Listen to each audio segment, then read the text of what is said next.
TikTok, time to rock. Good evening, good morning, good afternoon to everyone who's watching from all over the planet. Let me go ahead and say here and now, we are not in the mood for your talking about us being late. AP, does anything that just happened make any sense at all? No, that's why it's so funny. Yeah, so basically every time we go live, something's out of sync. And then so we troubleshoot, and there's like 10 different things it could be. And then so we do all those things. And today it was none of those things. The internet was simply not working on my desktop, but was working on my laptop right beside it, even though this one's plugged directly into the router. And anyway, laptop's just Wi-Fi, so I switched the desktop to Wi-Fi. Still doesn't work. Still didn't work. Anyway, then all of a sudden it just randomly started working again when I was about to change the cable. Anyway. I just find it funny when somebody else has problems instead of me, you know. So. Well, it's just weird because we didn't have these problems 5 years ago, and we were on way cheaper equipment. We had slower internet. We would occasionally have problems and stuff, but not, it's like always like this now. It's weird. Weird stuff. We will crush all of you. Death Mino says no Ethernet. Yeah, that's what it is. I have a cable. I had a cable plugged in over there. It's plugged into the thing in the wall. And then I have Wi-Fi that goes to my laptop. And anyway. Yeah, it's annoying. Hey, so we're going to check out this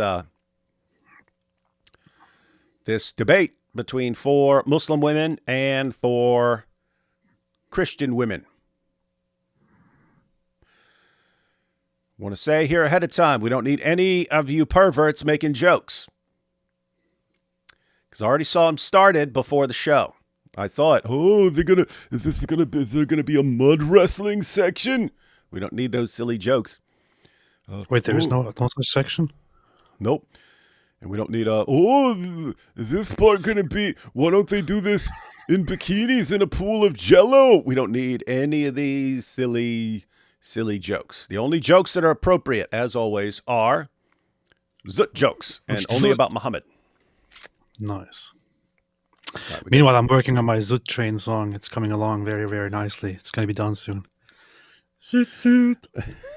Is that why you sent me that train whistle noise earlier? Yes. I made a train whistle noise that sounds like zoot. It goes zoot. Yeah, so AP's got his Zoot song coming out. Zoot train, all aboard the Zoot train. Yep. So AP, did you check out this women debate? It's pretty interesting, isn't it? Because like I always wondered, hey, why aren't there more debates among women? I know guys on average are more aggressive with this kind of stuff, but lots of sharp women out there. So why aren't they debating? And all of a sudden, turns out there is such a thing. Yeah, I don't know where this came from. This channel just started recently getting a lot of traction of this one woman, Dr. Daf, and she's now hosting these debates. And I believe it's mostly from a Christian perspective. I have seen 2 of these videos that popped up. One was Christian women versus Jewish women, and one was Christian women versus Muslim women. The thing is, I thought that they had a very poor choice of opponents. Like, the Christian women were all right Christian women. But then, for example, with the Christian women versus Jewish women, they just picked a bunch of barely religious or non-religious secular Jews. Don't want to attack anybody now. But when it comes to the Muslim women, I think, as far as I have seen, they have also picked ones that are not very much devoutly, traditionally religious or something. So, yeah. So does that channel, do they just do debates between women? That would be interesting if there was a whole channel that just did women debating.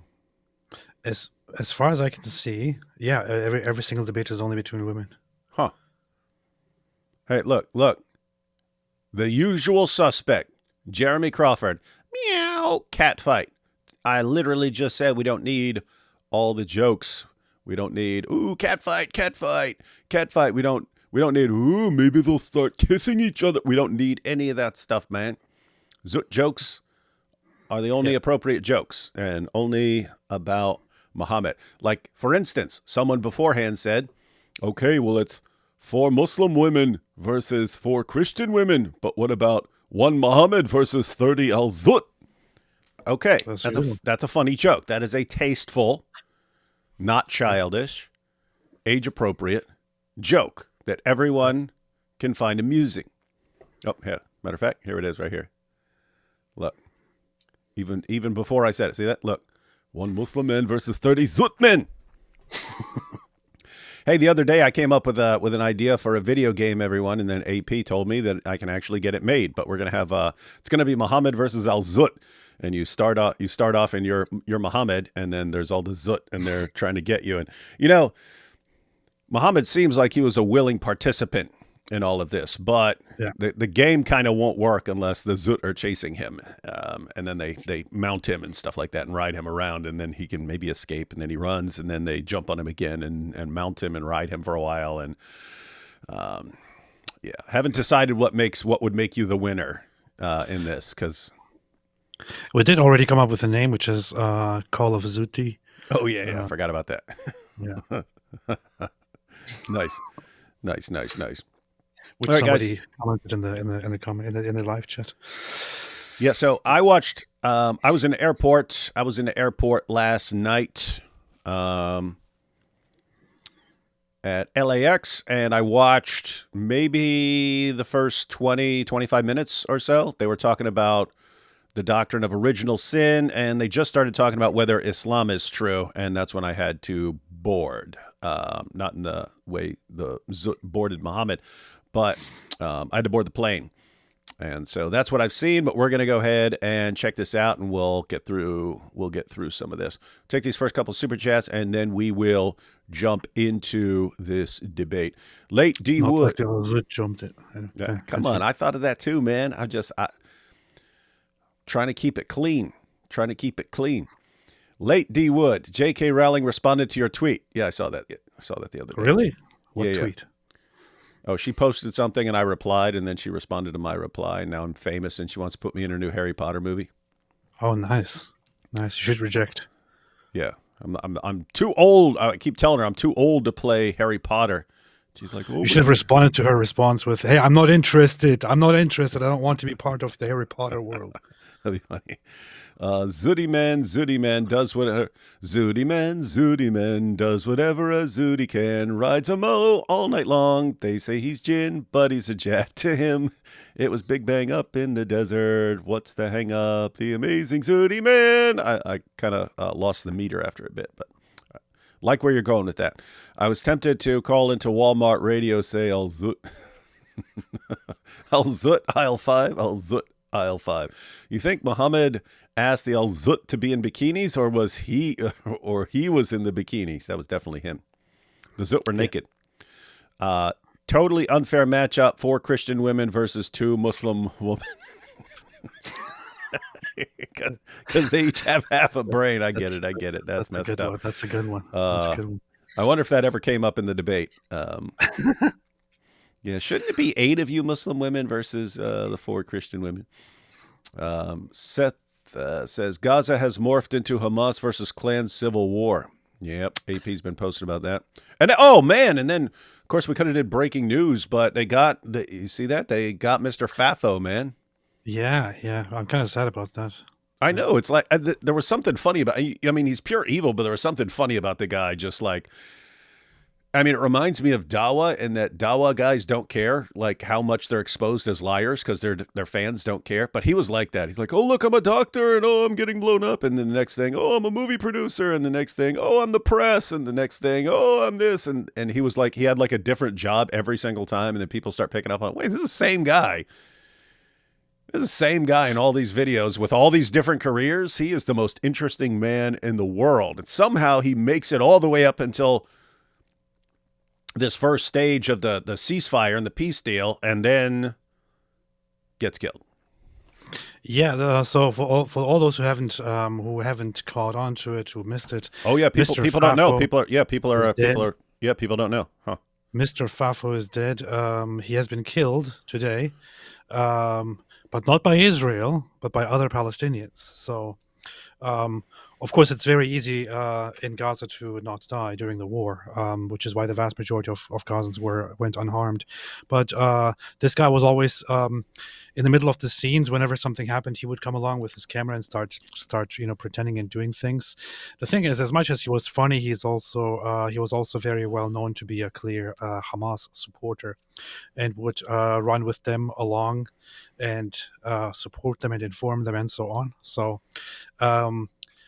There are some rumors about what exactly happened, but one is that he was actually captured by an opposition group, by a clan, and the other is that he was in the middle of a fight between Hamas and that clan, and he got shot and died. So he's dead.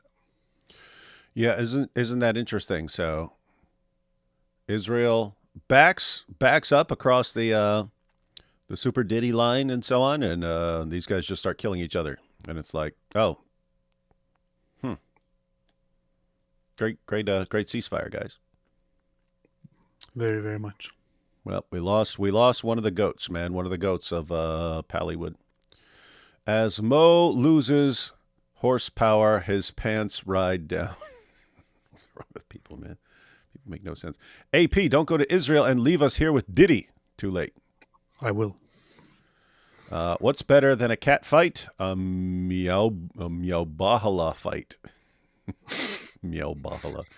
Oh boy. Making him escape from Al Zut is good. It will make more people to go check what the hell this is about and then see the actual Zut orgy. Yeah, that's true. We'll probably have Muhammad running from them, even though it was most likely consensual.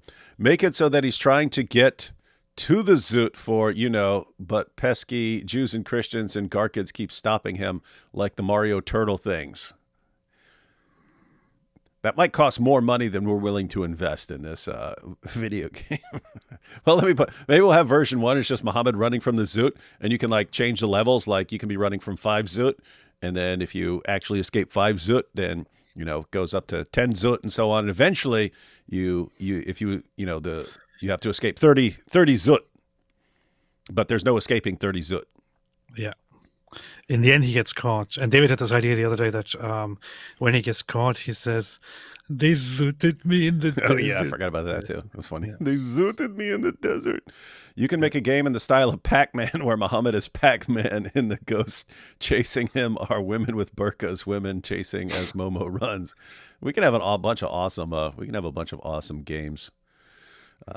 You should tell LWC to Louder with Crowder to do Al Zut is true. Change my mind. Everyone here needs to tell him he would definitely do it. He has always been based on Islam. We do need that. We need a sign that says Muhammad got banged by 30 men in the desert. Prove me wrong. Nice. That'd be based. I tried researching about the Battle of Al Zut, but they kicked me out of the adult magazine store before I could get deep into Muhammad. What's wrong with people, man? Is the Zut train a passenger or freight cabin? Hey guys, I said you could do Zut jokes. I didn't mean you had to do a million of them. D Wood, if there's a need for writers, I'd be interested in contributing to the Islamic Dilemma website. Articles, write-up, summaries. Is your Hotmail email a good place to get in touch with you? Yes, it is. And check out our headline in London Evening Standard. London Mosque faces criticism over men and young girls only charity fun run. What the heck? Look that up, AP. London Evening Standard. London Mosque faces criticism over men and young girls only charity fun run. Oh yeah, I saw that. So there was a charity marathon, or charity running, whatever it's called, and the mosque put out a rule that only girls under the age of 12 can participate. Women above that age may not. So. Because it's haram. Because they would be running.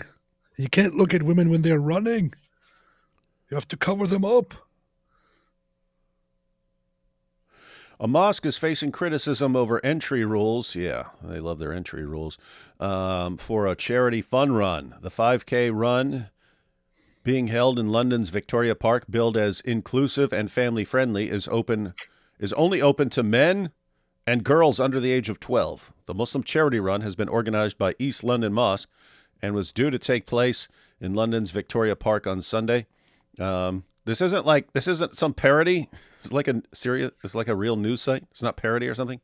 Hold No, up, it's it's got to real. be. Huh? Daily Mail reported it as well, and then it started going viral. So. Oh my goodness! Might need to make a video about that tomorrow. AP sounds like a fun video to make. And that's the main mosque. It's like I know that's the one you always hear about, East London Mosque. Yeah, we went there. We recorded in front of that. It's the mosque, and that's how they run things.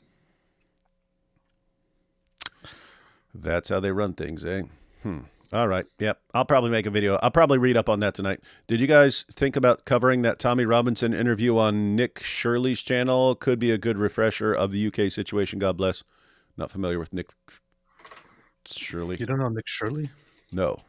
Surely you do, though. Yeah, I didn't know about him, but then Stefan was working with him, and he introduced us to each other. So, did you guys catch Senator Tuberville's based address to the Senate about the dangers of Islamic extremism and banning Sharia law in the states? No. I didn't really listen to it, but I heard of it. Hang on. Everyone's giving me a bunch of video topics right now, right when I get back from traveling. Senator Tuberville.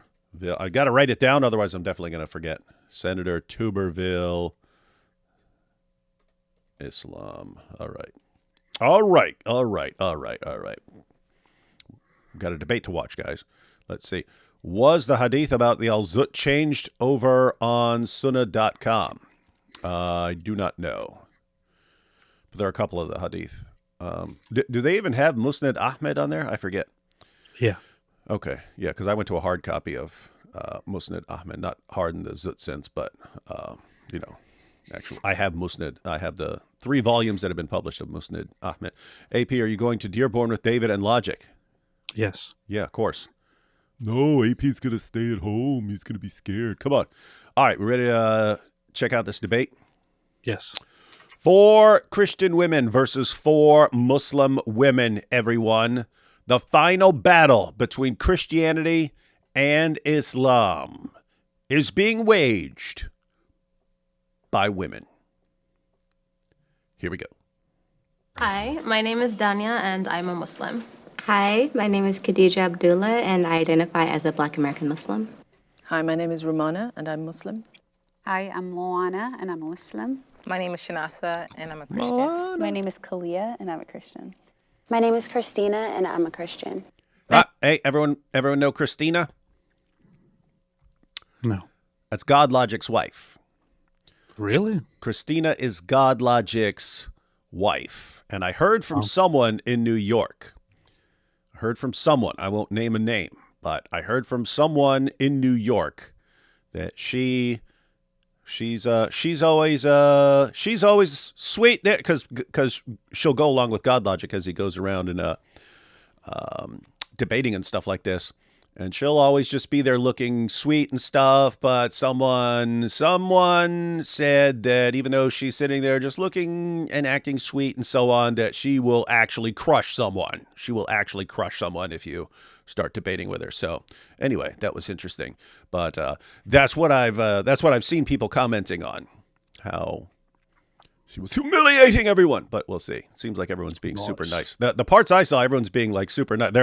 People are presenting some good information, but the ladies seem much nicer than a bunch of mean guys. Let's see. My name is Ty and I'm a Christian. Thank you. The first prompt is, humans are born pure without sin. All right. Okay, so how does that work? That seems familiar, but Jubilee does something else, right? Where have I seen this before? Like people who agree or disagree. That's not Jubilee, is it? Is that something else? This looks familiar. I don't know. I don't know either. Okay. So this is a funny thing because there's a divide between the between Christian groups and on this topic. Yes, there is. And what here's what's interesting. So the Bible says things about the impact of the sin of Adam and Eve on the rest of humanity and so on. You have some different interpretations, but what's wild is Muslims seem to have no clue what their sources say about that. Their sources say a lot of things about how Adam and Eve's sin affected us. Muslims never seem to be even slightly aware of it. And so we'll go ahead and check. We're going to check out this discussion about this issue, and we will check out some passages. It'll be fun. Anyone can share. So I believe in scripture being truth, obviously. And in Psalms 51, verse 5, it's the prophet David talking. And he says that we were all born in sin and shaped in iniquity. And I know that when I think about life, I think about children. Oh, wait. On Jubilee, they hold up the things when they say they want the person to leave, right? Yeah. Okay, that's where I got it. Okay, so they're using these totally differently. They're using it whether they agree or disagree with the statement. Okay, so this is different. All right. This is actually better. I think about how the mother has to teach the 2-year-old child to share. When I think about those things, it reinforces the fact that our nature is selfish, and it's redirection that helps us out of that selfishness. So the fact that the Bible says that we are born in sin, you can see it being played out, not just in the scripture, but in real life. Yeah, I believe that we're all born into sin. We're born into a sinful nature. But that doesn't necessarily mean that God's grace doesn't redeem that or doesn't extend to those of us, well, all of us who are born into sin. So for instance, if something terrible happens to a child or someone who's developmentally delayed, that doesn't mean that God's grace doesn't extend or meet them there. It absolutely does. But that doesn't take away from the fact that we have this inclination to sin.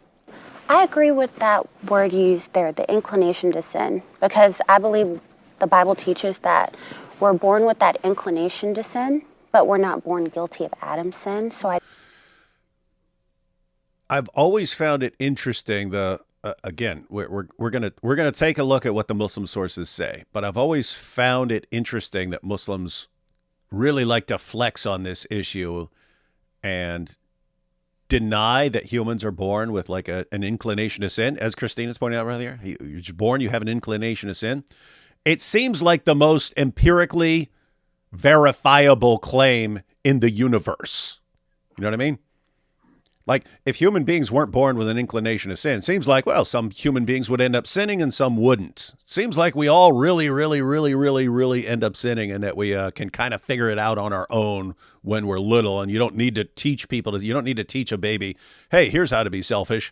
You don't need to. It just seems to come like naturally. Anyway. I think making that distinction is helpful because, like Romans 5:12 says, sin entered the world through Adam's sin.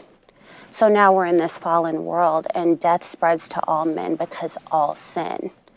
We all sin, and we have all sinned and fallen short of the glory of God. So we aren't born guilty of Adam's sin, but we're born in Adam's likeness in that we have this inclination, this sinful desire. Mm-hmm. According to the Quran, humans are born pure. There's something called fitra in Arabic, which translates closely as innateness, like with a pure nature. Don't bring up the Quran, lady.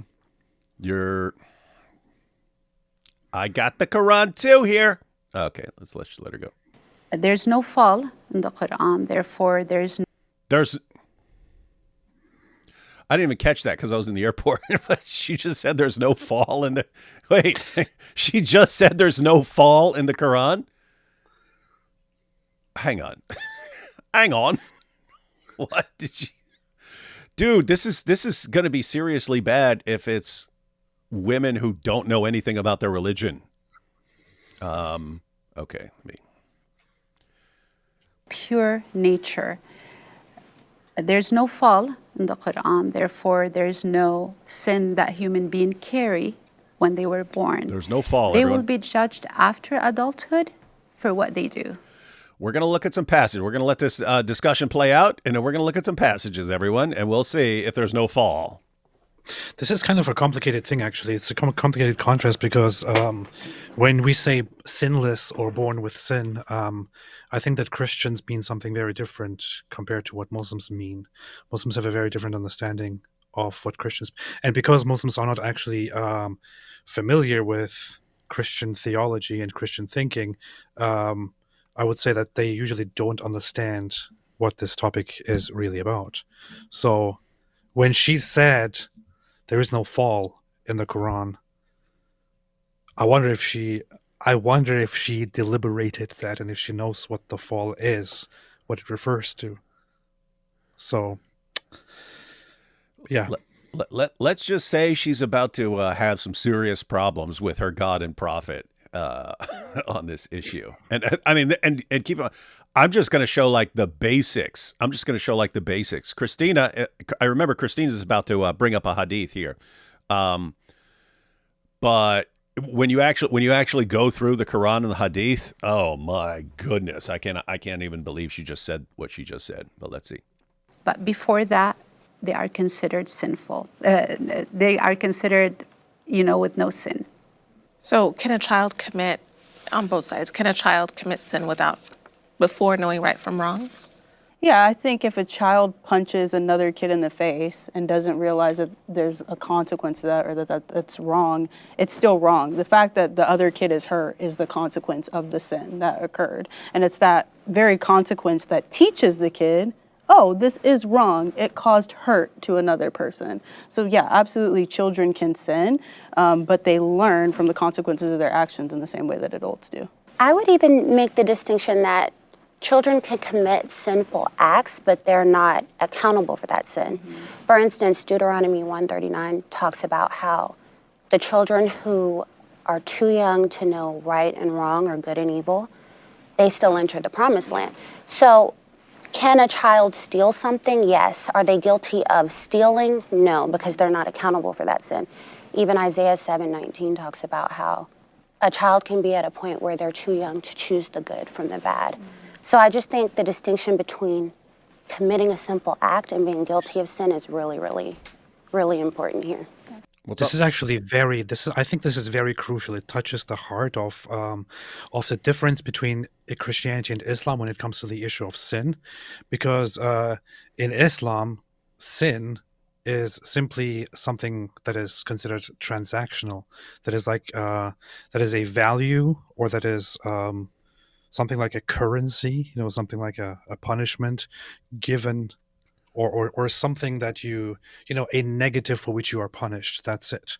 Whereas sin is considered quite different in Christianity. It's not about whether you are guilty of something or not. It's that the issue or the thing that is a sin is in and of itself bad, or it is the lack of good.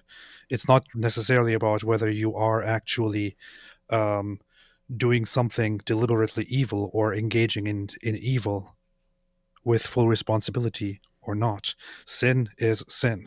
Whether you are responsible for it or not is a different issue. It is so the issue of sin is much deeper in Christianity than it is in Islam. In Islam, it is just a transactional thing. That's it. Oh yeah, you know what I mean?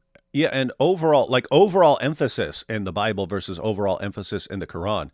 If you were to say, according to the Bible, what is man's fundamental problem, it would be sin. You are in rebellion against God. In the Quran, it seems like man's fundamental problem is ignorance. You don't know, you don't know, and you can't figure out things unless God sends you a prophet to inform you. And by that time, your head has been filled with a bunch of false ideas, and then you resist the prophet and reject him and so on. But yeah, we'll see what the Quran says on sin, though. Hang on. Anyone else want to share? I agree, and kind of going off on what was said earlier and your point, in Islam, a child or a person becomes accountable for their sins after puberty.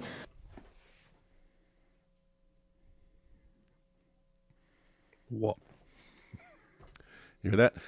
Becomes accountable for their sins. So she's agreeing with what they said about, you can sin and still be too young to be held accountable for that sin. But she just said, you're not accountable for sins until puberty. And oopsie, that's kind of funny. Let me go back. Let's just hear her say that. Hear her say that again. Choose the good from the bad. So I just think the distinction between committing a simple act and being guilty of sin is really, really, really important here. That's good. Anyone else want to share? I on this agree, and kind of going off on what was said earlier and your point, in Islam, a child or a person becomes accountable for their sins after puberty. You catch that, guys? You become accountable for sins after puberty. We're going to talk about Aisha here in a second. Well, but That's let's when let her you're finish. mature. That's when you're mature. Puberty. It's my daughter. So a child cannot necessarily be guilty of a sin. They could do something wrong, but they're not accountable for it yet until they've hit puberty, which is considered the age of maturity. Would that be like Emotional 12, or what age would that be? It depends. It depends on different- their own scholars, puberty different, age. yeah.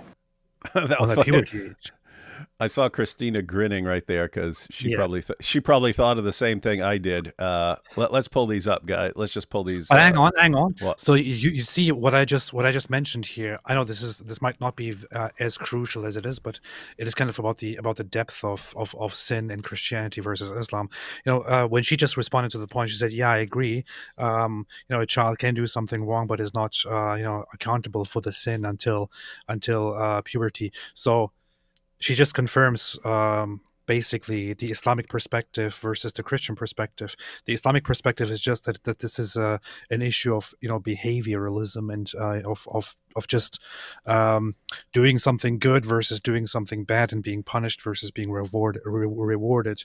Whereas in Christianity, it doesn't quite work that way. It is like there is sin in the world, there is corruption, there is the fall, and you do engage in sin, whether you do it knowingly or unknowingly. However, bearing responsibility for that is then a different issue. So sin is objective.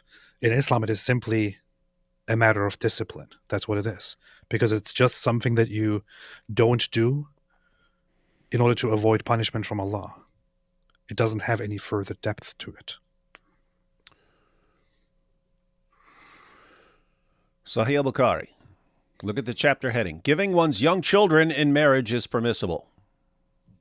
Why? By virtue of the statement of Allah. And for those who have no monthly courses, so no monthly period, i.e. they're still immature, so girls who are too young for a monthly menstrual cycle.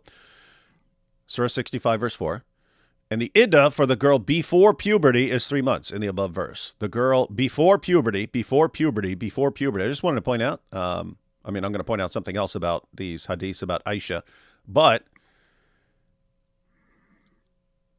we were just told that you are not responsible for your sin until you've gone through puberty.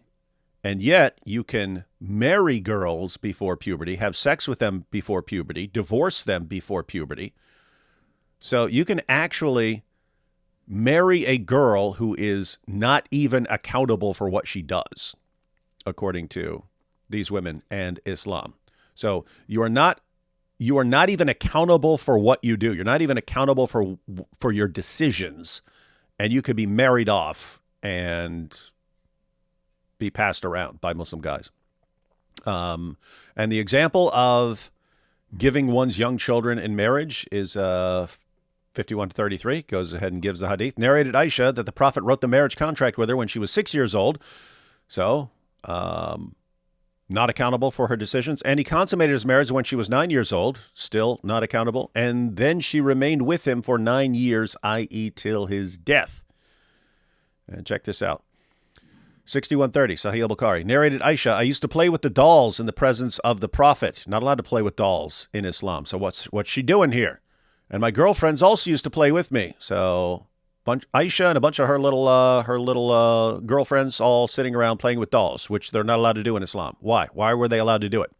When Allah's messenger used to enter my dwelling place, they used to hide themselves, but the Prophet would call them to join and play with me. So you got all these girls playing with dolls when dolls are forbidden. What's going on here? And Muhammad liked watching these girls play with dolls, which they're not allowed to do. What's going on? Here you have the commentary here. The playing with dolls and similar images is forbidden, but it was allowed for Aisha at that time as she was a little girl, not yet reached the age of puberty. So they're actually agreeing with what the woman just said. You're not accountable. But what's that mean? It means Aisha was not accountable and yet was still Muhammad was still allowed to consummate marriage with a girl who wasn't even accountable for her actions yet. And here, Sahih Muslim 3481, it was narrated from Aisha that the Prophet married her when she was 7 years old, and she was taken to him as a bride when she was 9 years old, and she took her dolls with her. Why'd she have dolls? Because she hadn't reached puberty. She was not accountable for her actions. She couldn't be held responsible for her actions, and yet she was married off to a man. Crazy stuff, but you heard it here. They brought it up, not me. All right, back to this debate. Just something creepy about all this. All these women here sitting there defending this great idea of Islam and don't seem to have a problem about how this principle is actually applied. This is the funny thing. I feel like it's good to have a discussion about belief differences and all that. It's probably nice to have such a debate, but I think it would be even better to have this debate between Christian women and Muslim women and to make it all about some more controversial topics. Oh yeah. Yeah. Oh, that would have been fun. I wouldn't even think about that. So Muhammad and Aisha, polygamy in Islam, all those kinds of things. Muhammad, Zayd, and Zainab. I mean, seriously, it would be, interesting to have their view of paradise debated, where these Muslim women are still going to be the wives of their husbands in paradise, but the husbands are given all these specially designed sex machines called houris, who are these perpetual virgins who have no purpose but to please the Muslim men. And so what do you do as a Muslim woman? Well, you stand in a corner waiting for your husband to call on you for sex, but you're now in competition with a bunch of specially designed pleasure machines. And that's what you do for eternity. I'd be interested in hearing what Muslim women think about this, because they don't seem to ever have any clue about it when it gets brought up to them. Okay, so there's not one set age. It's just when they hit puberty. I see. I do have a question for the Muslim ladies, because in Sahih Muslim 2662, Aisha is at the funeral of a young boy, and it says that he's too young to have committed sin. So she's like telling Muhammad, surely he's in paradise because he's too young to have committed a sin. And Muhammad says, peradventure, it may be otherwise. So I'm just curious, in light of this idea that, children are not guilty of sin, why would it be otherwise that he would be in paradise? Everyone catch that? I will pull up the hadith. I will pull up the hadith. Nice. So, and keep in mind, this wasn't even like this particular point wasn't even so much about original sin. It's a response to what the other woman said, that you're not accountable. Before puberty, you're not accountable, and therefore you get a free pass. And Christina brings up a hadith where a child dies, and everyone, oh, well, he's going to paradise. Muhammad, you don't know that. You don't know that. Why? If he's not going to be held accountable for his sins, why wouldn't he be good to go?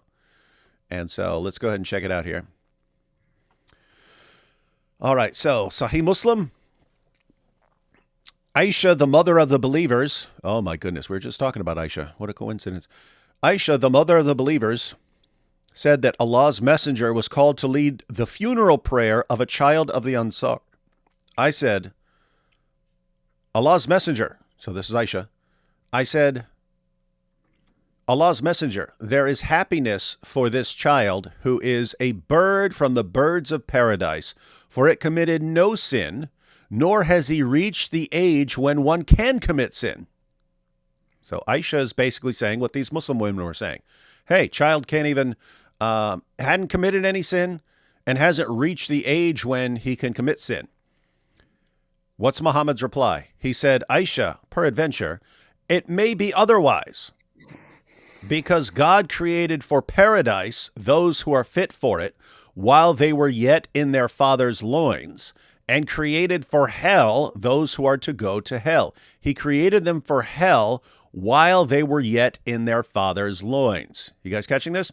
So they're sitting in the Muslim women seem to be thinking, oh, you have free will and you can decide what you want to do, but your decisions, even if you do something wrong when you're a kid, it's not going to be held against you because you haven't reached puberty. Aisha says the exact same thing. Oh, this little kid died, therefore he's going to paradise. Muhammad's response is, what are you talking about? Allah already decided long time ago where each person is going. He decides who's going to hell and who's going to heaven. So if he'd already decided that this kid's going to hell, it doesn't matter when this kid dies, he's going to hell. Allah already decided that he's going to hell. How can you sit here and say that he's going to paradise because he hasn't reached the age of accountability? So, by the way, this is interesting because it seems like it doesn't have anything to do with this kid reaching the age of puberty or being accountable for sin. It's all Allah's decision. Allah already decided before this kid did anything. And it wouldn't matter if this kid did nothing wrong his entire life and never reached puberty. Allah may have already decided that this kid's going to hell, and that's what decides it. And here's what's amazing. Do these Muslim women have any clue about this? No. Where do they have to hear this from? They have to hear this from a Christian woman because they're never hearing it from the Dawah guys. Because the Dawah guys want these women going up to other women and saying, oh, yeah, you see, in Islam, we have this different view from you guys. You guys have a messed up view. We have a much better view, and it's contradicting what Muhammad said. Fun stuff, man. Fun stuff. All right, let's see how they answer. So the hadith that's mentioned in the Sahih, you said Sahih? Sahih Muslim. 2662. Hadith is the Prophet's narrations, and so the word hadith means we have to make sure before we discuss that how solid is this hadith, because a lot of hadith were input It is Sahih in a Muslim. lot of big books. So we She have doesn't to. know what she's talking She's about. throwing Sahih Muslim under the bus. It is Sahih Muslim. When we talk about Sahih Muslim and Sahih Bukhari, we generally, with very few exceptions, do not make the distinction to analyze whether this hadith is reliable or not. If it is in Sahih Muslim and Sahih Bukhari specifically, also in several other books, but specifically those, we do not question their authenticity, except for a handful of hadiths where they are found in Sahih Bukhari and Sahih Muslim, but there are variants of those narrations within the same books where some take precedence over others. But generally, if it is from Sahih Bukhari or Sahih Muslim, in Islam, traditionally, you do not question the authenticity. She doesn't know this. Yeah. And it's seriously amazing. It's here's what we think. Here's what we think. Here's what we think. Oh, here's what your prophet said, and he's contradicting what you think. Oh, well, that must be weak because he's contradicting what we think about this issue. Yeah, it's weird because on the one hand, I think, okay, that's not how Islam works. But on the other hand, it's like, I find it funny that they're just quick to throw out Sahih hadiths that don't line up with what they heard from their Dawah guy. This is the ongoing problem. Keep in mind, guys, this isn't about women here. Every Muslim man you ever meet will side with his Dawah hero in a heartbeat over what Allah or Muhammad, in a heartbeat. If you say, here's what your God says, and here's what your prophet says, and they're saying the opposite of what your local Dawah hero says, who do you go with? 100% of the time, they'll go with their Dawah hero. And that's what this woman is doing. Well, that's not what I heard, so that makes no sense. That must be a weak hadith because it's not what I It's believe. so funny. And what I've been taught. We're like 5 minutes into the video, and the Muslim side has thrown Islam under the bus. Already. Sahih Muslim is garbage, everyone. You heard it here from awesome woman debater. Funny. Hey, we had God Logic here. Said, thanks, everyone. And yes, I am incredibly proud of Lady Logic. She's so amazing, and the Lord used her and the other women to represent Christ well. And that's awesome because that's kind of why it's cool to have a debate like this. I bet more women will be interested in like, this is actually a debate among women. I'm interested in watching this. And so they'll be hearing a lot of interesting stuff that they probably are not familiar with. So yeah, hope to see lots more of these. Also, I've been saying it for a little while. We got a lot of Christian women who are absolute warriors and would crush even men challengers, right? I mean, even like Dawa guys and stuff would get crushed by these women. So I was recommending, and this, by the way, it's going to happen. It's going to happen. We're going to have like an all women Christian call-in show where Muslim men can call in and Muslim women can call in too, but Muslim men can call in and challenge the women. But it would be like DOC, Mary Harp, Hatun, Christina should be in there. What would happen? I mean, think, according to Islam, they're all intellectually deficient. It's going to be a serious struggle for Muslim men calling in to a group of women and just getting schooled every single time. That has to mess with your mind. Wait a minute. They're intellectually deficient. They're crushing me. What does that say about me? What you should be thinking is, what does that say about your prophet and what he said about women if they're crushing you? Maybe your prophet had no clue what he's talking about. Very, very fantastic work by Lady Logic, and we have much respect and appreciation.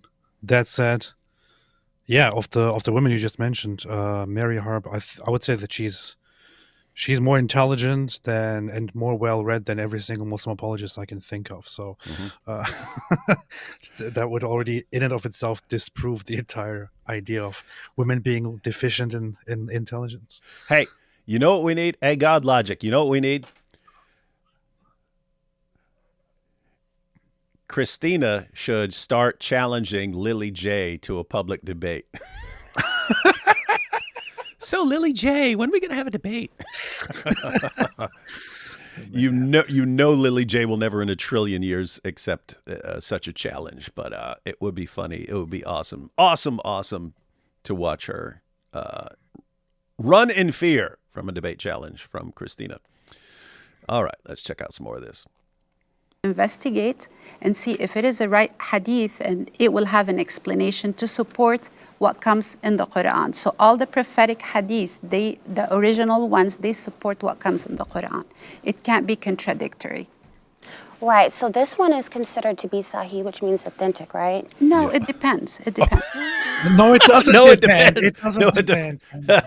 I like this. I like this lady. She's completely wrong from a Orthodox Islamic stance, but awesome. Hey, God Logic, I don't know what you're doing, God Logic, but you're in the chat. And if you want to just be in the chat or take off or something, you cool. But if you're sitting at your computer, you can call in if you want. You can jump in here. But yeah, that's up to you. That's up to you, man. The point is, if you're at your computer, you got a camera in your face, you're going, "Oh, I'd like to say something." Man, jump in. But if you're chilling, you can do that too. Oh gosh, I mean, here we are. You're right. Just a couple minutes in, and Islam has already been thrown under the bus. Hadith methodology already been thrown under the bus to avoid something that conflicted with what they'd been taught by their dawah guys. It is called Sahih for a reason. Sahih, authentic. It's called that for a reason. Mm-hmm. Let's see. We can't assume that. But like I said, if there's a clear verse in the Quran that human beings are born without sin, the hadith that are supportive of that, they are the right hadith. Otherwise, it can be contradictory. So her methodology is, I'm interpreting the Quran this way, and therefore, what you're supposed to do if you're interpreting the Quran some way, and then you see Muhammad saying something completely different in the hadith, that's supposed to control that. You're supposed to modify your interpretation of the Quran. Why? Muhammad knows what he's talking about. He's the supreme authority on interpreting the Quran. And therefore, if your interpretation goes against Muhammad, then you need to revise your interpretation. What she did is, I'm interpreting the Quran this way. Muhammad said something that completely contradicts my interpretation. Therefore, that hadith must be unreliable. That's her method. Love it. Keep at it, girl. You go, girl. She also got confused because the topic here, which is why the question from Christina came, it wasn't whether people are born sinless. That was the original topic, but the response here came in response to the Muslim woman arguing that in Islam, children are not responsible for their sins until they reach puberty. That is the topic. This is why Christina brought up this hadith. Then this Muslim woman now goes back to being born sinless, which is allegedly found in the Quran. That has nothing to do with the hadith, however. She got confused. That is true. Anna sort of sums up the position. She says, yeah, you guys have to look at the actual hadith and see if I agree with it. You can't just know that it's authentic just because my scholars said so. I love this, man. This is awesome stuff. Awesome stuff. All right, here we go. I agree. I think we're on the same page that children aren't guilty of sin. My question is, like, we're like Aisha, right? We're like, why, this kid is too young to have committed sin. So I don't think that Quran. And Aisha was too young to have committed sin, and she's the one commenting on it. So you're okay, Aisha. You don't know any better because you're not even old enough to be accountable for sin. And you're commenting on this other kid, one of your playmates maybe, and he's not accountable for sin either. And turns out Allah already decided where you guys are going, whether you're going to heaven or hell. Verse you're mentioning contradicts that idea. But more so, my question is, if children are innocent, then why would the possibility of the child not being in paradise be a thing? Like I said again, the hadith does not, if it does not align with the Quran, then we have to assume. If it doesn't align with how I have interpreted the Quran, then I throw out the hadith. The funny thing is, I would like to grant that, okay, let's say that is true. How exactly do you think the hadith contradicts the Quran? Please explain. She can't, because she once again is confusing things. And she's about to get crushed by the Quran. Because I've got the Quran here, lady. Anyway. That it's not a concrete, solid hadith. There were a lot of hadith not a input concrete. in even big books. It's not a concrete, solid hadith. Big books. Sahih Muslim is not a solid hadith collection. Famous Sahih books. Muslim is a big book. It's a big book. I have personally an issue with the word sin. There are mistakes, there are wrongdoings. The word sin in Islam is huge. It's big. So if I say a child committed a mistake, it's understandable. It happens every day. But the word sin itself, in Islam, it's related to big acts of evil. The law. Yeah. So speaking of sin, do you... Pause. So here you can see that, once again, this is the third time now that we can see it.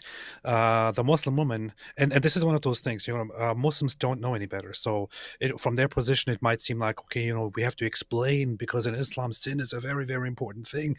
It's not really. If you study Christian theology, you will understand that the topic of sin is a very minor one. It is a very poorly understood one in Islam, because what she just said, sin is very important. Sin is a very big thing.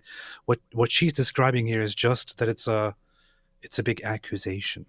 It's a big responsibility. It's a big misdeed. That's it. That's all it is. That's what the discussion is to Muslims when it comes to sin. That's not really what it is to Christians when it comes to sin.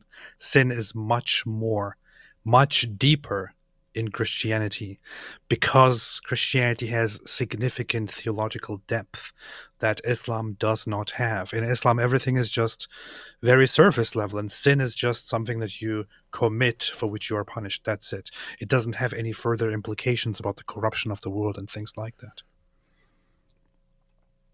Believe on both sides that if we don't follow your particular religion or faith, that we would go to hell. Okay, so different topic. So that was the conclusion of the discussion on children and original sin and so on. I just wanted to point out a couple of passages here.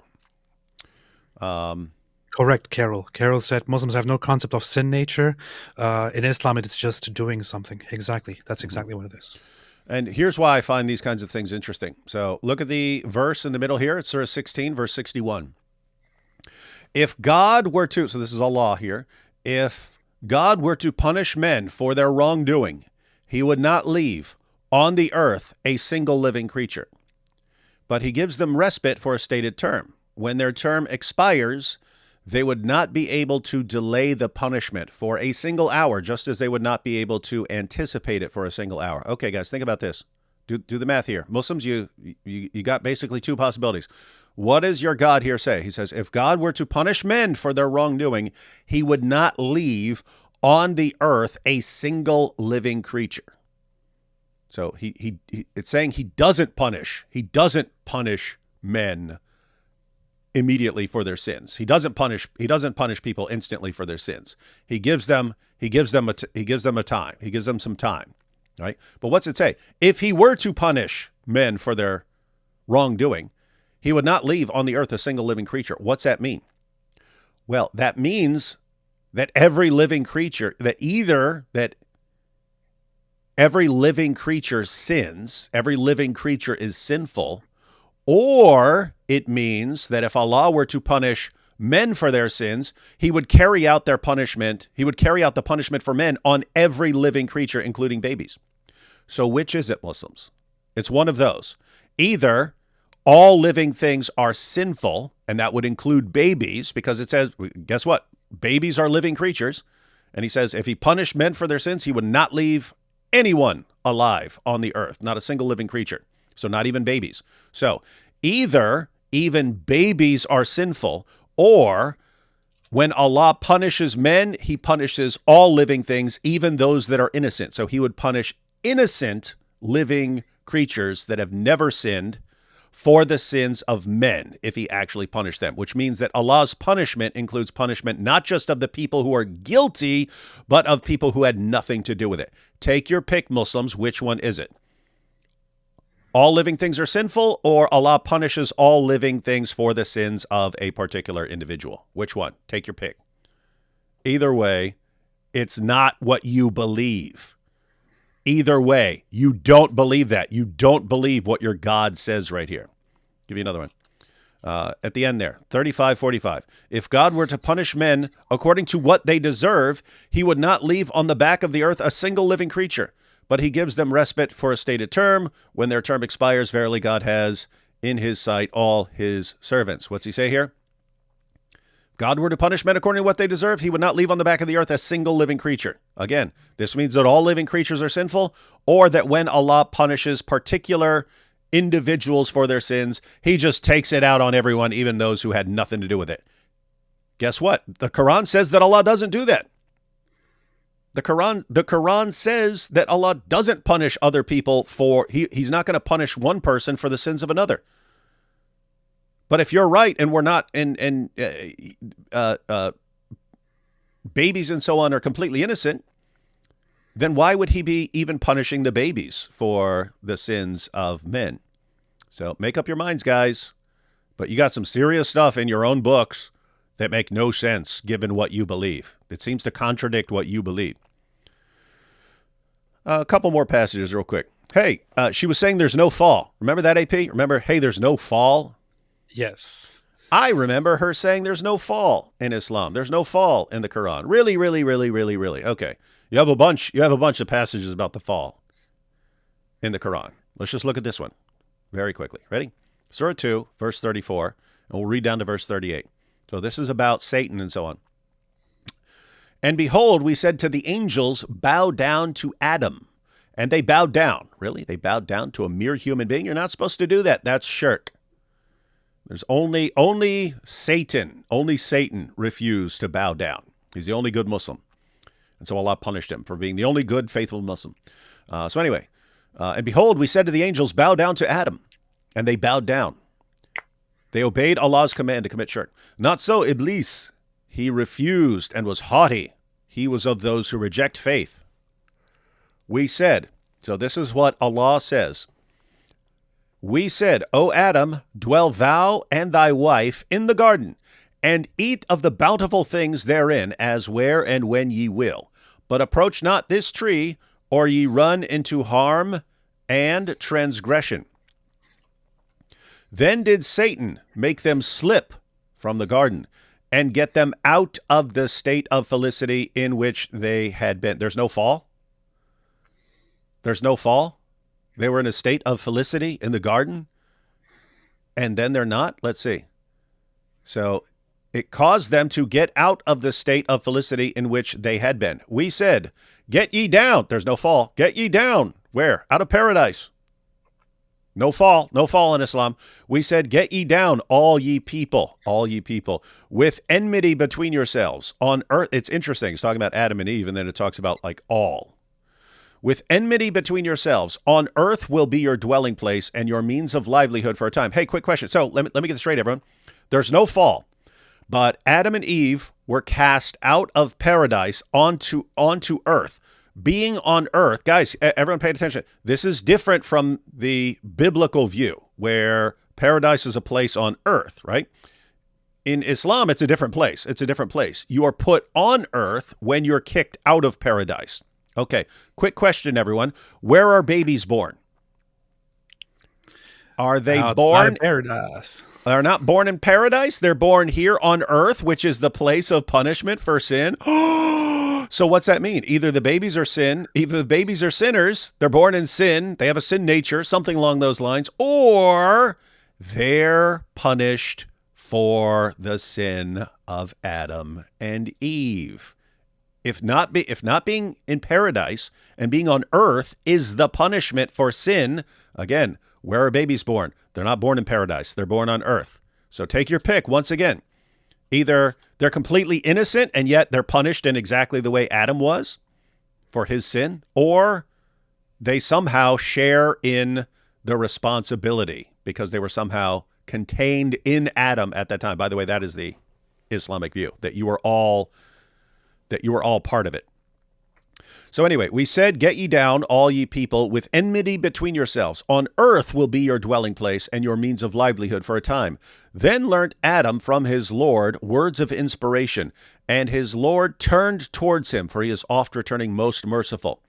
Verse 38, we said, get ye down, all from here, all of you. And if, as is sure, there comes to you guidance from me, whosoever follows my guidance, on them shall be no fear, nor shall they grieve. So everyone get out of here. What are you talking about? It's Adam and Eve. Everyone get out of here. Why? Because we're all in Adam and Eve. And so we're all punished. We all are somehow responsible. And Muslims have absolutely no clue about it. It's right here in the Quran over and over and over again, and they just don't care. Why? Because you don't listen to Allah and Muhammad. You listen to Dawah people. That's who you listen to. Islam is the religion of Dawah, Gandists, making things up. It's not the religion of what Allah and Muhammad taught. Quick hadith real quick. Sahih al-Bukhari 3339. Narrated Abu Huraira, the Prophet said, were it not for Bani Israel, meat would not decay. And were it not for Eve, no woman would ever betray her husband. Huh. Jews, have you heard of that? Jews, dear Jews, the reason that meat goes bad is you. Jews are the reason why. Truth. Hey, what's this? Hey, I got a slab of beef over here. I'm just gonna leave it here, sitting on my counter for about a week here in the hot desert. Hey, I just got maggots crawling all over because the Jews. Man, everyone Muhammad was worse than Groypers, man. Yeah, guys. So think about this. It's the children of Israel. So notice this means that meat didn't decay until Jews came along.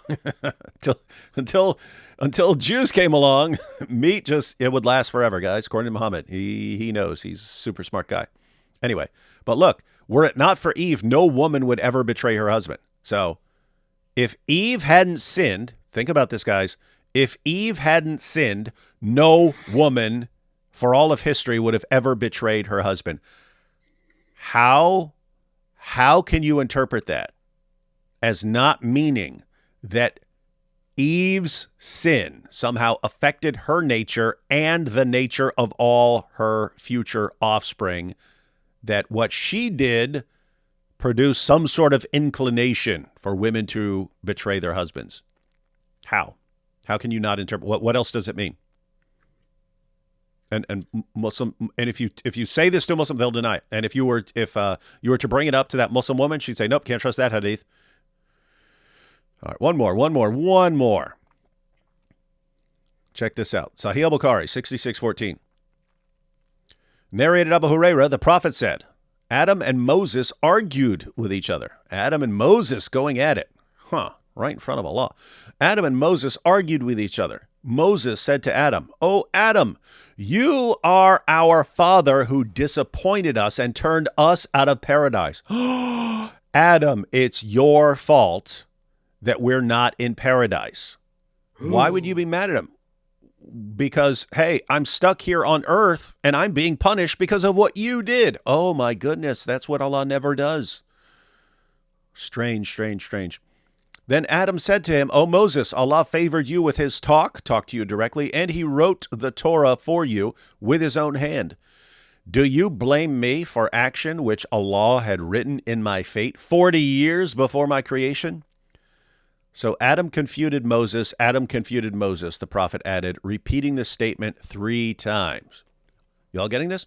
So Moses actually brings it as an objection to Adam. Adam, you are so messed up. You got all of us kicked out of paradise. We were all punished because of what you did. Adam doesn't say, Adam doesn't say, no, that's not what happened. He says, why are you blaming me when Allah decided that was going to happen? In other words, don't blame me for my sin. Allah already decided that's what I was going to do, and that's how he was going to punish all of us. Why are you blaming me?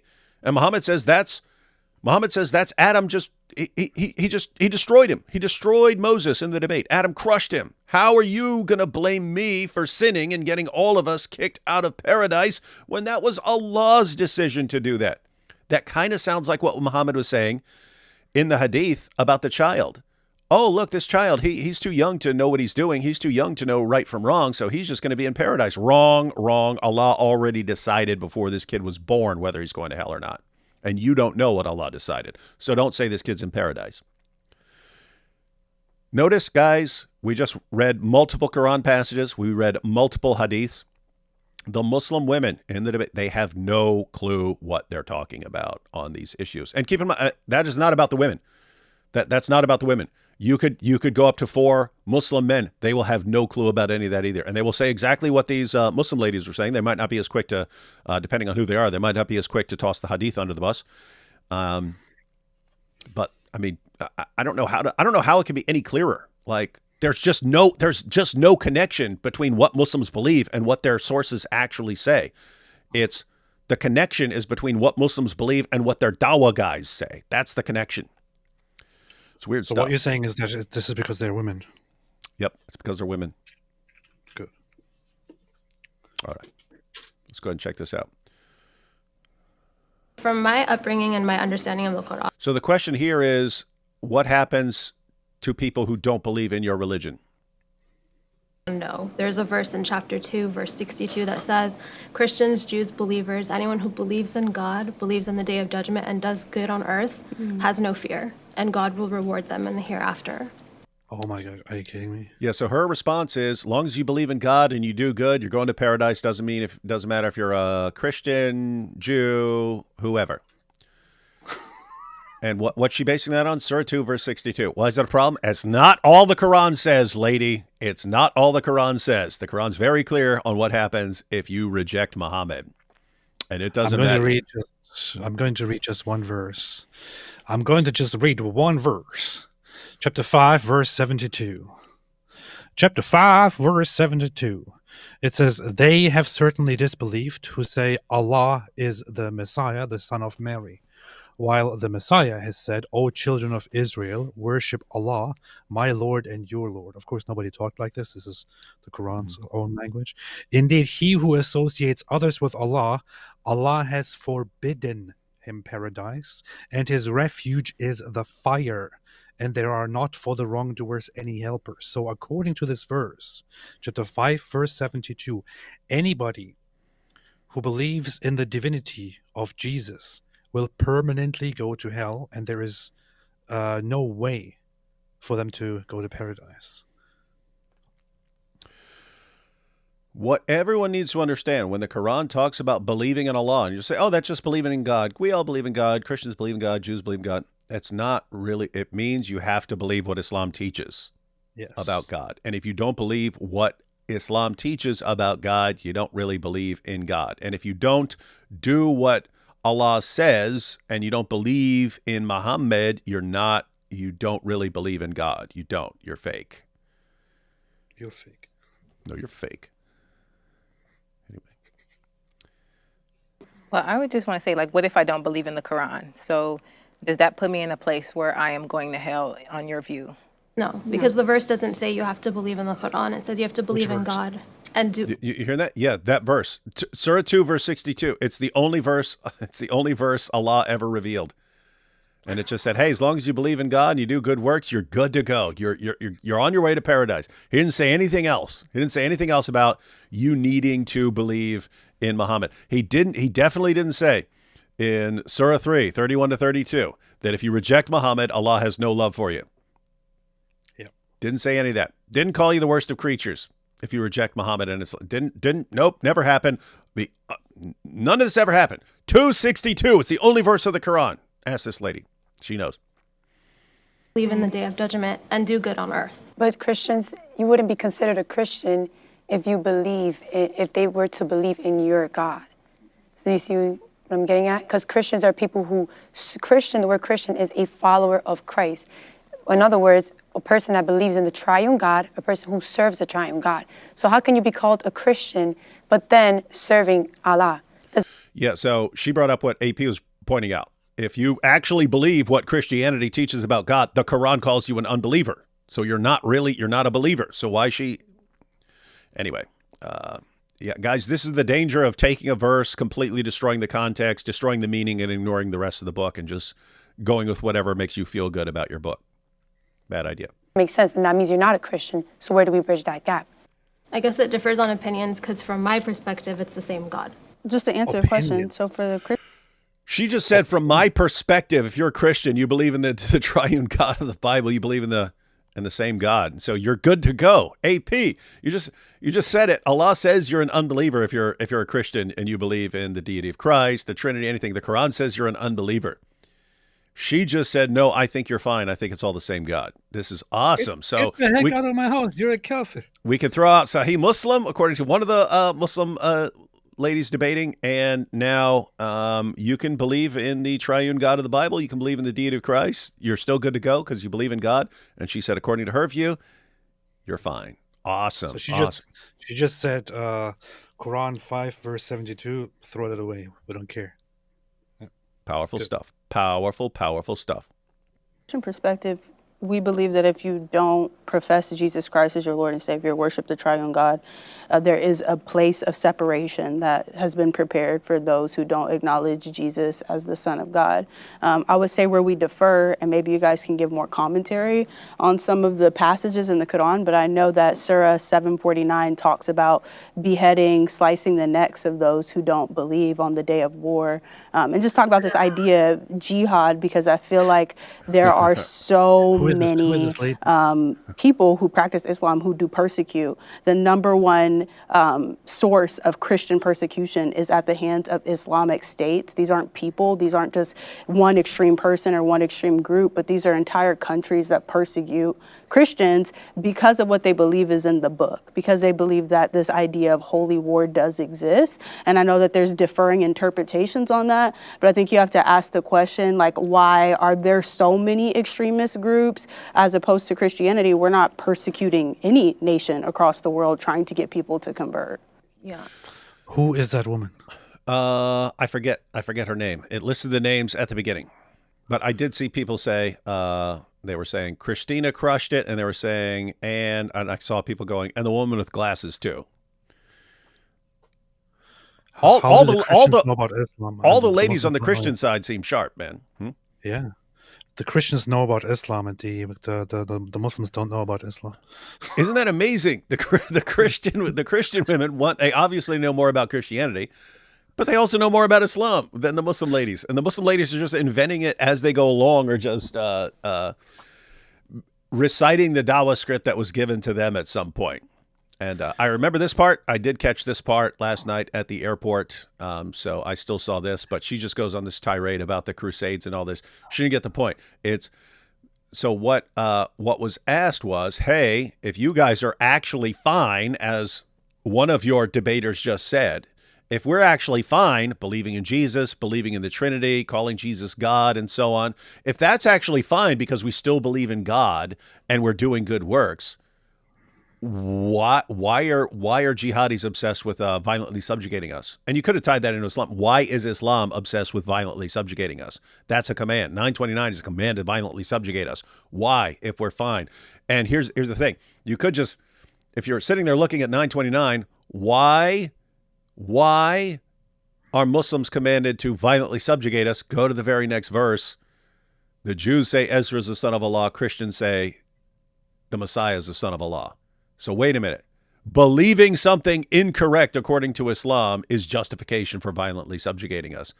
So how in the name of common sense can you take it seriously that, oh, as long as you believe in God, you're fine. You're fine with Islam and you're going to heaven? Makes zero sense. So that was the issue that was brought up. She's going to not understand it and start talking about the Crusades and stuff like that. Which, just to point out, it's not a topic, but she obviously gets distracted because she's uncomfortable with the idea, with the fact that Muslims are persecuting Christians. But when that Christian lady just brought up the fact that the number one factor of persecution of Christians in the world are Muslim states or Islamic states, that woman at the beginning kind of started like grinning and cringing and all that. This is just this attitude is very funny because this is not a topic that is up to dispute. This is not controversial. This is not even a discussion. There are many things that we might have discussions about with Muslims. This topic is not up to discussion. It is a fact. It is a clear-cut fact that among countries where Christians are persecuted, Islam is the number one persecutor by numbers. That's it. And if you're looking at places like Nigeria, why are Muslims attacking Nigerian Christians? Not because the Nigerian Christians are somehow doing some horrible, evil thing. It's just you're Christians. That's the reason. Why are Christians second-class citizens in Pakistan? Because you're Christians. Because you're Christians. You have the wrong... This all goes back to Islam. Anyway. This is just wild stuff. But anyway, this lady's about to go on a tirade about the Crusades and stuff. So I was saying that is kind of from a Christian perspective. The non-Christian perspective, when we look at Christians, we have a lot of fears because it starts with the Crusades. Did you catch that? She said, the reason Muslims are attacking Christians because we have a lot of fears, and it starts with the Crusades. Yeah, we are persecuting you because we are afraid of the Crusades. Yeah, we're afraid because of the Crusades. We're afraid of you. That's why Muslims are killing Nigerian Christians. That's why there's this endless jihad. We're afraid because of the Crusades. Check this out. Then during which time, hundreds of thousands of Muslims and Orthodox Christians, lost their lives, were killed. And then it goes to, we're talking between the 9th century and the 12th century. It's so funny how she mentioned Orthodox Christians. Why did she throw in the Orthodox Christians? It's kind of funny because she left out one group that also suffered bigly. Yeah. Out of the Crusades. Yeah. Why didn't you mention she left the out Jews, lady? One group. she kind of missed that group. I don't know why, but she missed that group. Yeah, but this is a funny thing. She brings up the Crusades as a response. Now, the Crusades are not a deciding factor on Christianity. They also are a very, very small part of history, an extremely small part of history, and they also went very wrong. They also did go very wrong. I personally think that the Crusades were entirely, considering their reasoning and the cause for the Crusades, I think they were entirely justified. I think they were entirely and fully justified. In fact, they were too late. That said, they resulted in some great injustices and wrongdoings here and there, which is what should be called out. However, the thing with the Crusades is that they were a reaction to Islamic aggressions and expansionism, continuous Islamic expansions and aggressions. And the Christian ladies point that out. But once again, it has nothing to do with the topic. Yeah. Let's let her rant for a bit. following that, then you have the Spanish. And you can kind of tell, and based on the little bit I've seen, she has a lot of. She just attacks Christianity constantly. It's like everything that comes up, she attacks Christianity. So that's the sort of the kind of person she is. This is how she does dawah. It's Christianity evil. Look at Christianity. Look at the Crusades. All this, and has no clue what she's talking about, as usual. Inquisition, where Muslims and Jews were forced to convert, and if they didn't convert, if they didn't agree to convert, then they were killed or exiled. And that the numbers around there are, in the hundreds of thousands. And then, of course, after the Spanish Inquisition, after the Muslims were banished from Europe or killed, and the Jews as well. Even though the Muslims were just being super nice, super sweet, and we have no idea why they were banished. They just banished because they were, the Christians are mean. They were just in Spain. They were just the Muslims were just hanging out in Spain, Yeah, they were just there for some Spanish rice and yeah. For centuries they were just hanging out there. It was, it was just their home. They just happened to be there. I mean, yeah, I mean, they were just there. They must have always been there, because it's not like they rolled up in there and invaded the place and stuff, and then people eventually. No, they got there by magic. Christian colonization begins. And you have the British going over to India, the British going over to Africa, not just the British, the Dutch, the Bulgarians. Yeah, and are you freaking kidding me? Then the British, when the British got to India, there were Muslims there. How'd those Muslims get there?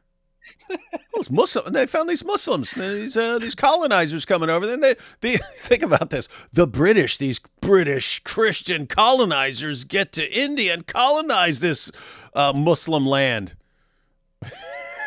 The British Christians, they get there and they take what we Muslims took from the Hindus. How dare they? No, they took what the Hindus gladly gave us.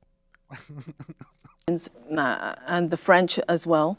And they were informed by Christian missionaries. And just to say that the Christian missionaries informed their missions isn't really enough. They actively participated as well.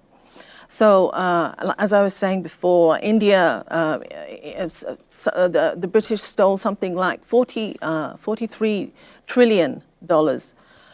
Keep in mind the reasoning here in all of this, right? Woman says, according to the Quran, as long as you believe in God and you do good things, you are good to go. You're going to paradise. Objection is raised. Wait a minute. We're not believers in Allah according to the Quran. If we have wrong beliefs about God, if we believe in the Trinity, if we believe in the deity of Christ, we're not believers according to the Quran. So why would you say that we're good to go? Woman's response: well, I think you're fine, because I think you are believing in the same God, even if you got some wrong things. So you're still fine. You're still going to heaven, in spite of what the Quran says. Then one of the Christian ladies brings up, well, if you guys think we're all fine, and if that's standard Islamic belief, that we're fine believing in Jesus, believing Jesus is Lord, we're all good to go, and we're all going to paradise. Why are Muslims the main persecutors of Christians in the world?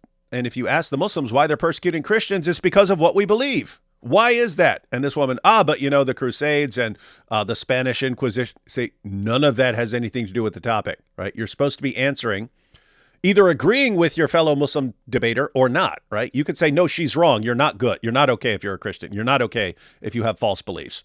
You're not okay about that. She could disagree. Instead, it's, let me talk about the Crusades and stuff. That's not answering the objection, lady. But anyway.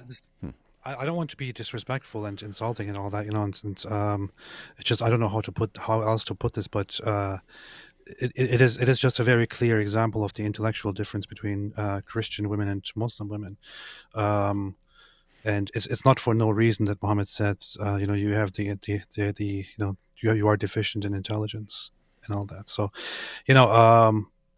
with no disrespect at all to the Muslim women, I think it would have been better for them to learn or to just not participate in this discussion. Over a period of 200 years. And then in Africa, 10 million Africans were, stolen from their homeland. transported across the Atlantic. So many of them, the majority of them, died over that. Over that. Pause. You know where they learned that from? I know where they learned that from. From the Muslims. Yeah. Guys, let me give you a quick recap of history here. Slavery is basically understood. It's totally normal around the world during the time of the Bible.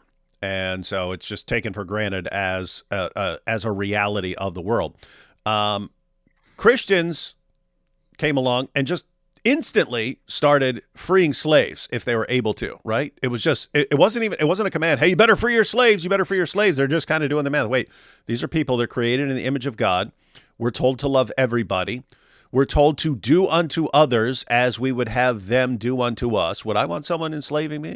And they're just doing, no, we should free slaves and stuff. And you go back and like wealthy people were like buying thousands of slaves and stuff and freeing them. You even had, I'm trying to think where, I think it was in First Clement. So this is an early church father. This is the generation right after the apostles. But I think it was Clement of Rome.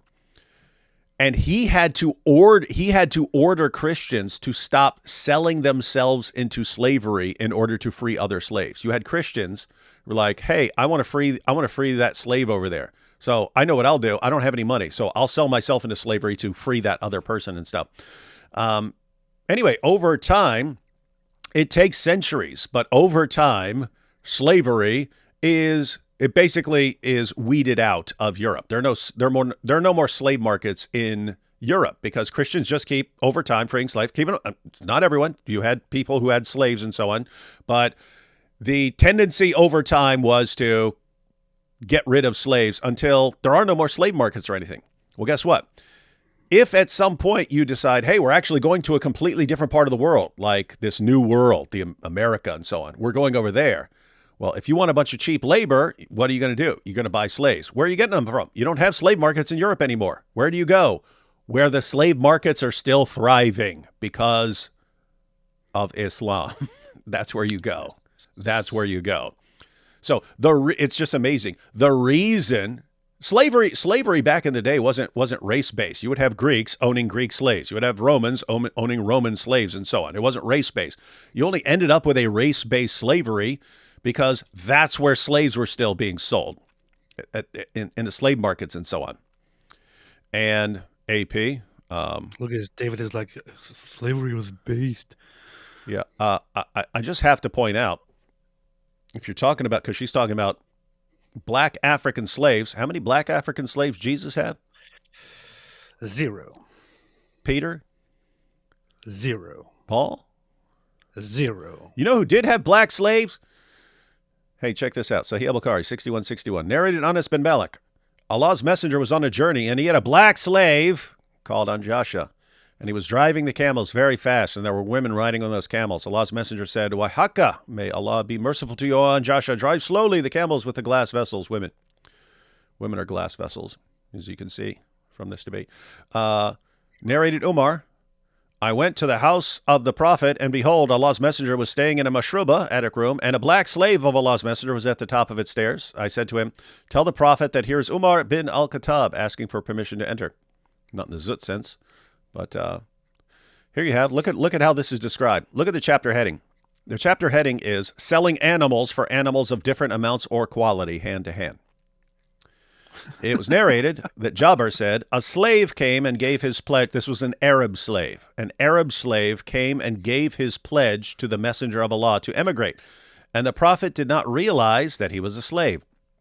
Then his master came looking for him. The Prophet said, sell him to me, because he converted to Islam. The Prophet said, sell him to me. So he bought him for 2 black slaves. Then he did not accept the pledge of anyone after that until he asked, is he a slave? Just try and get, there's a lot to unpack. So just get the takeaway here. A man comes up to Muhammad. Hey, Muhammad, I pledge myself to you to join the Ummah. Muhammad says, fine, cool. And then the guy says, oh, by the way, I'm a slave. Another guy owns me. Muhammad's like, darn, you got me. Because I can't let a Muslim be owned by some pagan, some polytheist. So he goes to the guy, says, all right, I want to buy your slave. And what's he do? Does he take a bunch of gold and buy the slave? No. Muhammad takes two of his black slaves. And notice it says, after that, he wouldn't accept the pledge of anyone. If someone says, hey, Muhammad, I want to serve you, I want to join the Ummah, he's like, wait, are you a slave? Because if so, don't come to me with that nonsense. I am a slave, yes, but I really want to become a Muslim. Too bad. You think I'm going to pay more of my black slaves to get you out of slavery, Arab slave? But please, Muhammad, please, I'm not happy like this. I want to be a Muslim. I want to follow you. And again, notice how is this described in the title, in the chapter heading? It's described as selling animals for animals of different amounts or quality, namely Arab slaves versus African slaves. African slaves were less valuable. They were easier to come by and so on. And so you'd have to trade two black slaves for an Arab slave. But notice, guys, Muhammad used black slaves as currency. And here's what's amazing in all this, because the lady, she's given like classic Dawah script from the 1960s. Oh, look at what Christianity did. Islam liberates everyone, guys. Christians ended slavery, and then Christians made the Muslim world. Most of it, you still have it in some places, but made the Muslim world end slavery as well. That's what happened. And what happened? And what do Dawah guys do? Nope. Christianity, those are the kings of slavery, and they're the ones who enslaved the Africans, and then Muslims came along and liberated them. You live in absolute fantasy land that is Dawah. Who have we seen on the Muslim side that is not spouting complete nonsense already? No one. One of them didn't talk yet, did she? Oh. Not yet. But she's actually, I remember what she says when the lady actually basically calls on her. And yeah, the other Muslim woman is actually the most clueless. She's the most clueless of the clueless ones on the Muslim side. But the funny thing is that two of these women have said extremely un-Islamic things, or, things that go very, very much against Islam. And I mean, you could consider one of them basically a kafir, a disbeliever, for what you just said about Muslims and Christians, about the Christian belief in God being accepted and all that. But the other Muslims are not standing up and correcting her, so they're just okay with it. They are either okay with it and they follow this regular principle that Muslims usually follow, which is we don't want to publicly correct a fellow Muslim and embarrass Islam, or they are just as clueless. Weird stuff, everyone. So, just to recap, Muhammad bought, owned, sold, and traded black African slaves, and Muhammad's followers institutionalized the African slave trade long before the United States even existed. Yes. And yet, we're told, hey, Christians got a problem here because they're all about slavery. Think about this. The United States, slavery didn't last a century in the United States. People instantly started calling, you got a problem here. We can't lay it down as a rule that all men are created equal and still have this slavery. And so there was this constant pressure. We got to do something about this. Slavery didn't last a century until it was abolished. It lasted many, many, many centuries in the Muslim world. Why? Because Muhammad's their pattern of conduct. Muhammad. It is called the Trans-Saharan slave trade, and it lasted significantly longer than any other slave trade that is known and that is so systematic. It started out before the 7th century, but the 7th century basically turned it into a systematic form of slavery, and it hasn't even fully ended yet. There are still places where slavery is kind of continued in Africa, but it officially started abolishing or being abolished after Christians abolished it and after Christians forced Muslims to abolish it. So Muslims really shouldn't talk about slavery, man. No, and it's seriously fascinating, right? Because it's not just Muslims. You'll have everyone else. Oh, you're talking about Christianity. What about slavery in the Bible, dude? Why do you object to slavery at all? Because Christians were so successful in convincing people that slavery is wrong because of Christian ideas that they even convinced atheists and everyone else. And then everyone uses it to attack Christianity. You see the same thing with Muslims. Christians eventually made Muslim countries get rid of slavery never would have crossed Muslims' mind. Why? Muhammad's a pattern of conduct, and Muhammad bought, owned, sold, and traded black African slaves. How are you going to say it's wrong without condemning Muhammad? And yet Muslims will use it as dawah. Christianity, it's all about slaves. Islam, we liberate them. My goodness, this is stupid. Let's get back to this super genius. Enslaved when they got there, when they got to America, enslaved by Christians who used the Bible to inform and justify the slavery of Africans, referring to a dark skin in the Bible. I forget. Where? Beginning Where? with H. But anyway, it was justified through the Bible, and Excuses. they were dark skin. Yeah. If you're thinking about passage about dark skin, there's a bunch in the Muslim sources, and we just read about Muhammad's black slaves.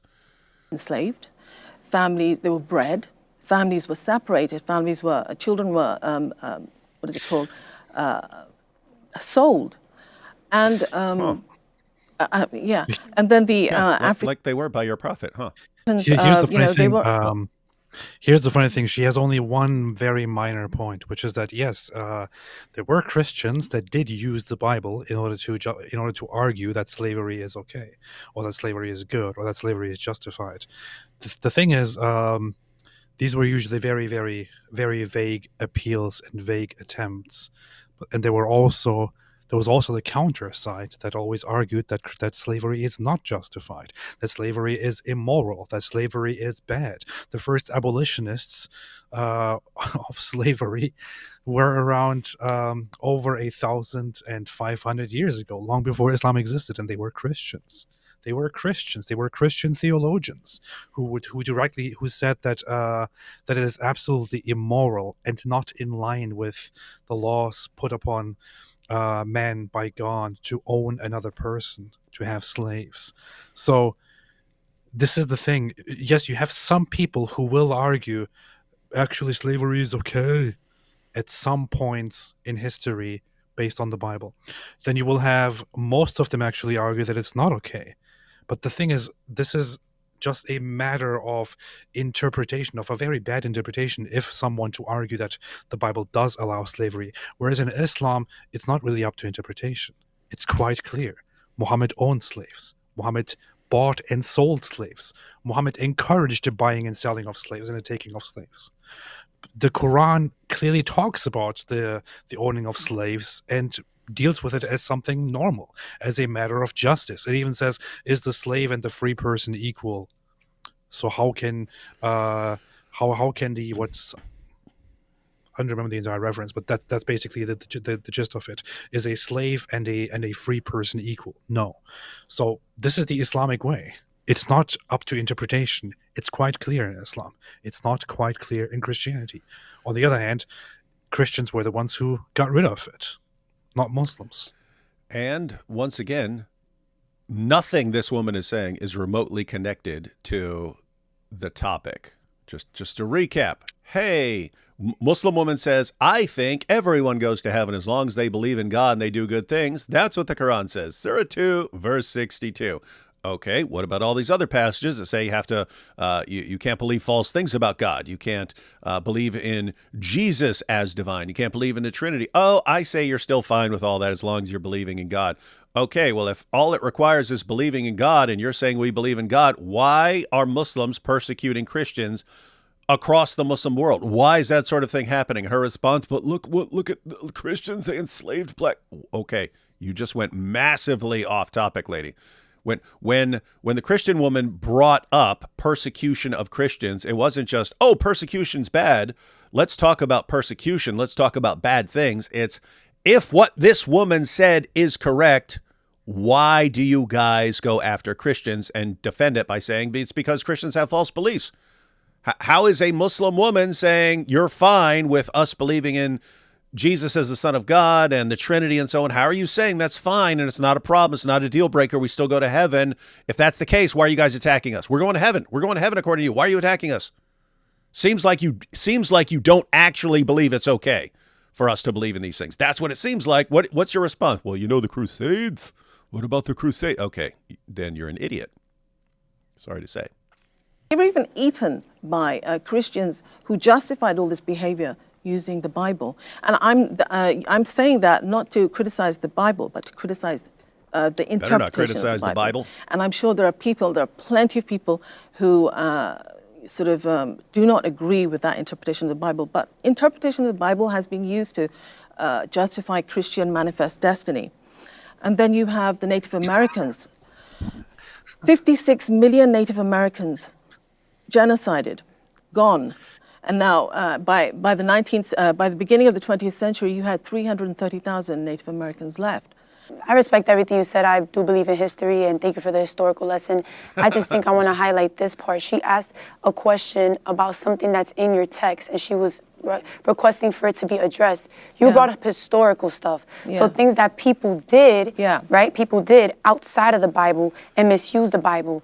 See, you didn't bring up a scripture where it says humans or Christians, any of the disciples, any leader doing that type of behavior, but you brought up his history. So I don't know how that answered the question as a person trying to gain understanding. But I do want to highlight that from the response. Yeah, that's a great point. And On top of that, that was also not the topic. The topic was, once again, how can you say that you accept us as believers and we can go to paradise and all that if your people are persecuting us all over the world as we speak? Yeah. In other words, either you're wrong when you say we're fine, even though we believe Jesus is the Son of God and we believe in the Trinity. Put it this way. You're either right about that or you're wrong about that. If you're right about that, why do you have all these Quran claims that say you're wrong? And why are you guys persecuting? In other words, if you're right, we need to get that message out to all the people who are persecuting Christians. We need to get that message out. Hey, the Christians are fine. You don't need to attack them. The Christians are going to paradise. Why are you attacking them? We need to get that message out. Or you're wrong, in which case we need to correct you. And yet, this lady just goes off on tangent land. My criticism isn't for the Bible. My criticism is for the interpretation of the Bible. Then it and has the nothing to do interpretation with the topic, lady. is historical record. This is why I bring up history. So what you're saying is you cannot follow a topic and you just ramble on with stuff that you basically use to attack Christianity. Great job. Some of the history that you brought up was kind of skewed, right? So when you were even speaking about the Crusades, like what was that a response to? Islamic conquest. So, and chattel slavery is expressly forbidden in the Bible. So you're talking about people who claim to be Christians that are misinterpreting things, but still there are things that are explicitly in the Quran that weren't addressed. And that's kind of what we as we were trying to seek the answers. I wanted to speak to the prompt about hell. I sometimes have had conversations with Muslims, and they seem to kind of, I guess, shy away from the fact that hell is in their text, and that's okay because it's in our text too. And so they try to paint this picture that, oh no, it's not there. But I did some research and I found out that the Quran actually talks about hell and mentions hell more times than the New Testament mentions hell. One verse that comes to mind is Surah 98:6. It says that the polytheist and those that subscribe to the book, something along those lines, they will be in hell because they're the lowest of creatures. So I think what helps gaps not be. It's interesting because she's bringing this up as talking about hell because why? Because the issue was, are Christians also going to paradise according to Islam?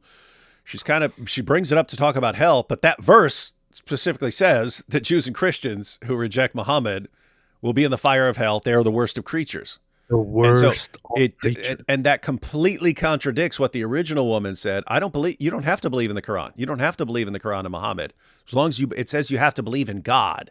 So as long as you believe in God, you're good to go. 98:6 says if you reject Muhammad in the Quran, you're going to hell. So bridge is when there's kind of this veiling of truth. There's a lot of text in the Quran that mention hell for people that do not believe, especially shirk, for me putting my faith and trust in Jesus Christ. On your belief, I'm going to hell. And so we have that in our text as well. And that's what makes a distinction between our faiths. That's one of the things that makes a distinction. So the next prompt is, the Quran is the final and complete. What's up? Pause. So I just want to point out how There's one little grievance here, which is that the Christian side got sidetracked by the Muslim side because the Muslim side couldn't follow the discussion, so they had to change the topic, and the Christian side, unfortunately, got sidetracked by that. However, even after that, the Christian side just completely dominated the topic here, and the Muslim side just appears as if they don't have any answer to the question. So. And it still appears they know nothing. The Muslim side knows not only nothing about Christianity, nothing about Islam as well. And the Christian side knows about Christianity and Islam. Isn't that interesting? That's fascinating stuff. All right, guys. So this is this is about an hour and a half debate. We've gone through two of the sections. We'll just go through one more on the Quran is the final and complete revelation of God. We'll check out this section, and then I've got the link in the description if you want to watch the rest of it. Although I have to say, later on I'll finish watching it, but apparently people really like this debate, so maybe we'll watch some more of it on a different. I think we should continue watching it tomorrow on my channel as well. Okay, we can. Maybe we can watch one section or two sections on my channel. Yeah, that's good. So we'll watch one more section here on my channel, and then I mean, it's always possible that some big breaking news happens, and we'll do that tomorrow. But yep, sounds like we'll be going through more of this. It's cool because it is cool. There's been tons and tons and tons of debates against with between guys and stuff like that. It is interesting to see the lady. Notice they're being very respectful of each other and stuff like that, and not like jumping in on each other and cutting each other off and stuff. So. Is interesting. That's kind of the lame side of it because nobody has said you've been humiliated. Me strong than you. It is cool to not see that. Recycle Bin Laden says Christina better pull up the Al Zut, but not like Mo. It would have been. Yeah.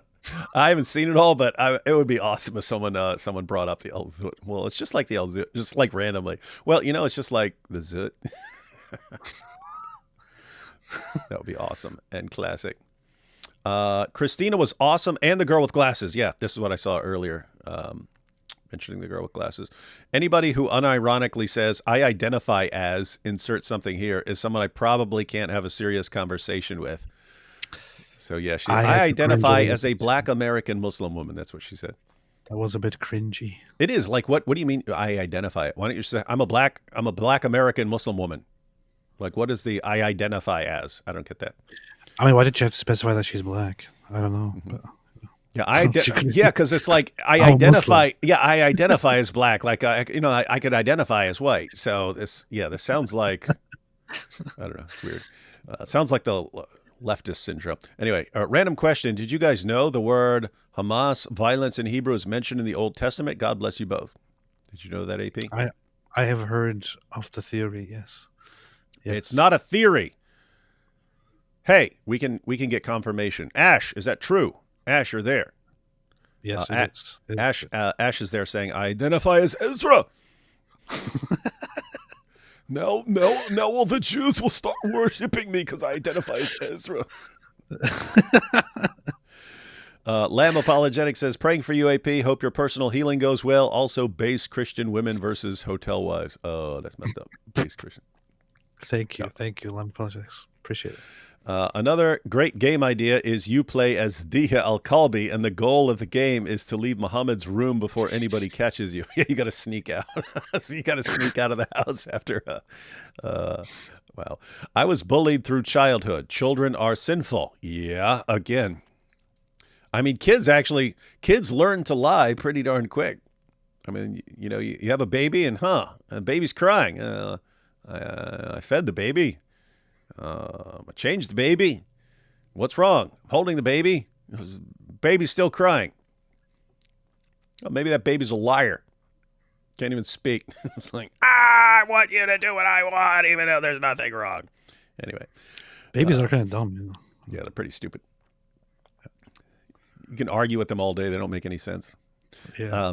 There was once another historical debate titled 30 Pagan Al-Zut versus 1 Muslim PDF. The pagans won hands down. Oh, yeah. The pagans won hands down, and Muhammad lost butt up.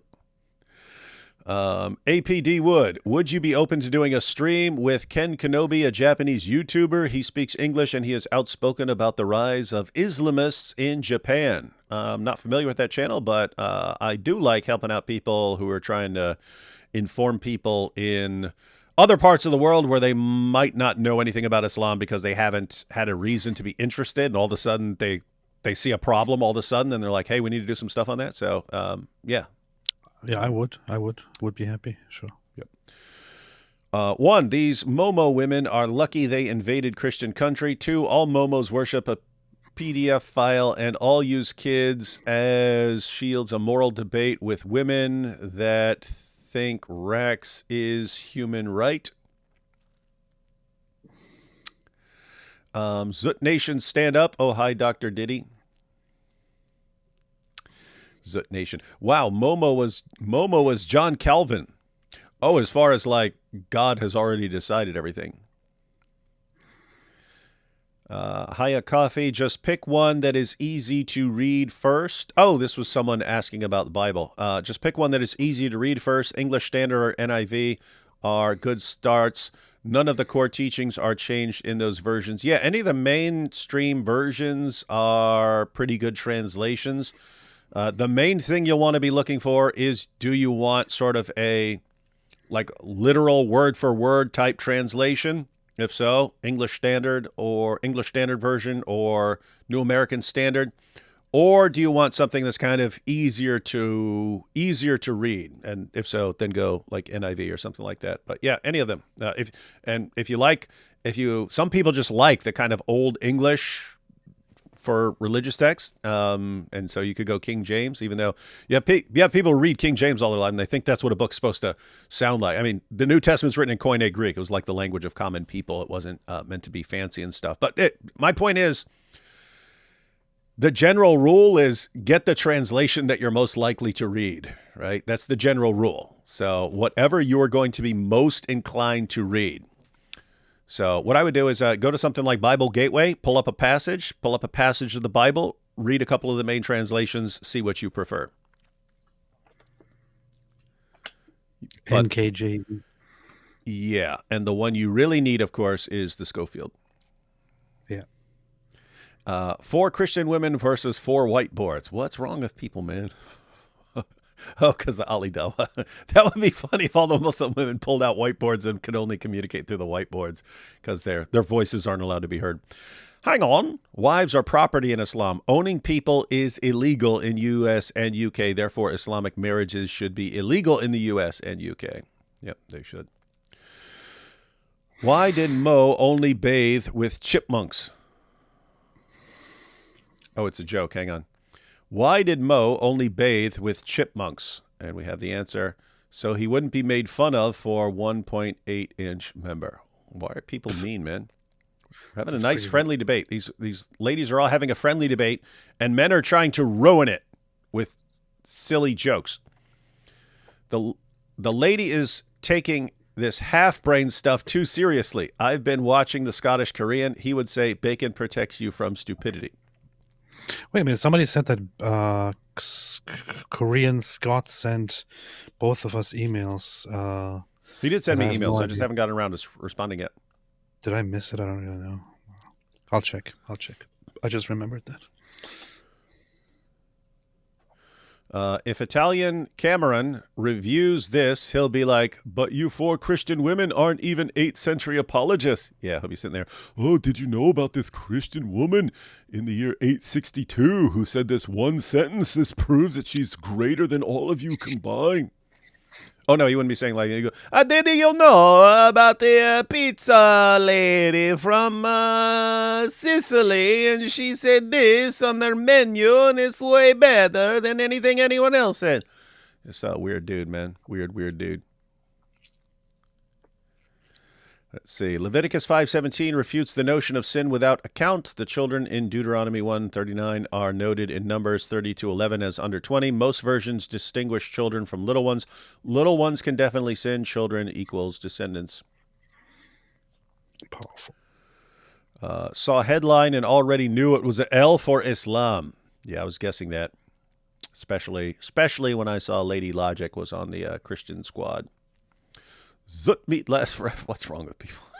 Let's talking about meat wouldn't decay if it wasn't for the children of the people are messed. I shouldn't have said no jokes about women, but you can still use zut jokes because some people just decided to go all in on zut jokes. As the saying goes, without lies, Islam dies. Yeah, isn't it interesting? Because again, this isn't a criticism of women. It's the same thing with Dawa guys. It's people just keep saying things that are the opposite of what the Muslim sources say. It's weird stuff. That white Lily J can't take that black soul fire. Yeah, gosh, how awesome would that be to see Mrs. Chef Logic cooking up Lily J. The religion of, in my opinion, yeah, it does seem to be that. Well, in my opinion, you can't trust the hadith at all. So I appear to have caught your disease. YouTube isn't working properly this morning, and neither is my laptop now. It's all zooted. Yeah, isn't that weird? Because you were just having problems with StreamYard the last time we were using it, getting that weird echo and stuff. It's weird. For years, I'm just totally ghetto, and I'm using crap stuff, and I think, won't it be great if I can afford to get some awesome tricked-out computer and stuff, and I get it, and it doesn't even work. Stuff still doesn't work. Doesn't matter what I could have $1 trillion. Anyway, former Blackwater chief Eric Prince has called on Pope Leo XIV to help fund private security operations aimed at protecting Christians facing brutal persecution in Nigeria. Got to do something, dude. Nice. Got to do something. I see that the Nigeria topic is currently gaining some traction. That's good. It's glad. That's good. Yeah, for years it's basically like Robert Spencer and a couple other people talking about it, and we'd cover attacks on This Week in Jihad and stuff like that. But still, it's just like, how is no one talking about this? You'd have like massacres and churches, entire church of people slaughtered and stuff, and not a peep about it. It's good that people are actually catching on. I say Nigeria has to be broken up, Christian Nigeria and Muslim Nigeria. I would love it if people could get along and live together, but if Muslims are just obsessed with slaughtering them, all right, you've got a massive Christian section of that country, and you've got a massive Muslim section of the country. If Muslims cannot play well with other people, all right, you got to be somewhere else. Deus Volt. Orthodox Christians were the reasons for the Crusades. They called the Pope for help against the Caliphate expansion into Byzantium. Yes, that's true. Then they all got killed. And then they got zooted for it. Just realized Charles Martel isn't canonized saint. What? Dude's a legend, man. There's probably a reason for It's gross how misleading they are, or blatant lies. Yeah, it's still amazing. It's like Muslim debaters, men or women, they could just make stuff up or share what their personal feelings are the entire time, and that's supposed to be taken seriously. Allah, the first to use the 99-1 rule, 1094. That would be an example of the 99-1 rule. You could use that. Yeah, that is correct. Please pray for my miscarried grandchild funeral tomorrow. Well, I know what that's like. Wonder how many women stay in Islam knowing it's false because they don't want to be killed for leaving or questioning. D. Wood saw your video in Dearborn recently. It's especially hard for women. That's why when they get a revert, when they get one of these women to revert, remember Muhammad Hijab said revert women take it best, and so they really love the revert women, and so that's why they lie to them and fill their heads with complete nonsense and so on. That's why they instantly try marrying them and getting them pregnant and so on. They want to make it difficult to leave. They want it to like wreck your life if you try to leave Islam. This is very, very interesting. Well, it's funny that Ash just brought this up, but I never thought about Charles Martel. But there's apparently there are several reasons why he has never been canonized or considered saintly. While his acts are appreciated, he has apparently engaged in seizing church properties, persecution, and stuff like that. Which is why, especially certain saints that are very, very important in the church have condemned him in his lifetime. So, yeah, interesting.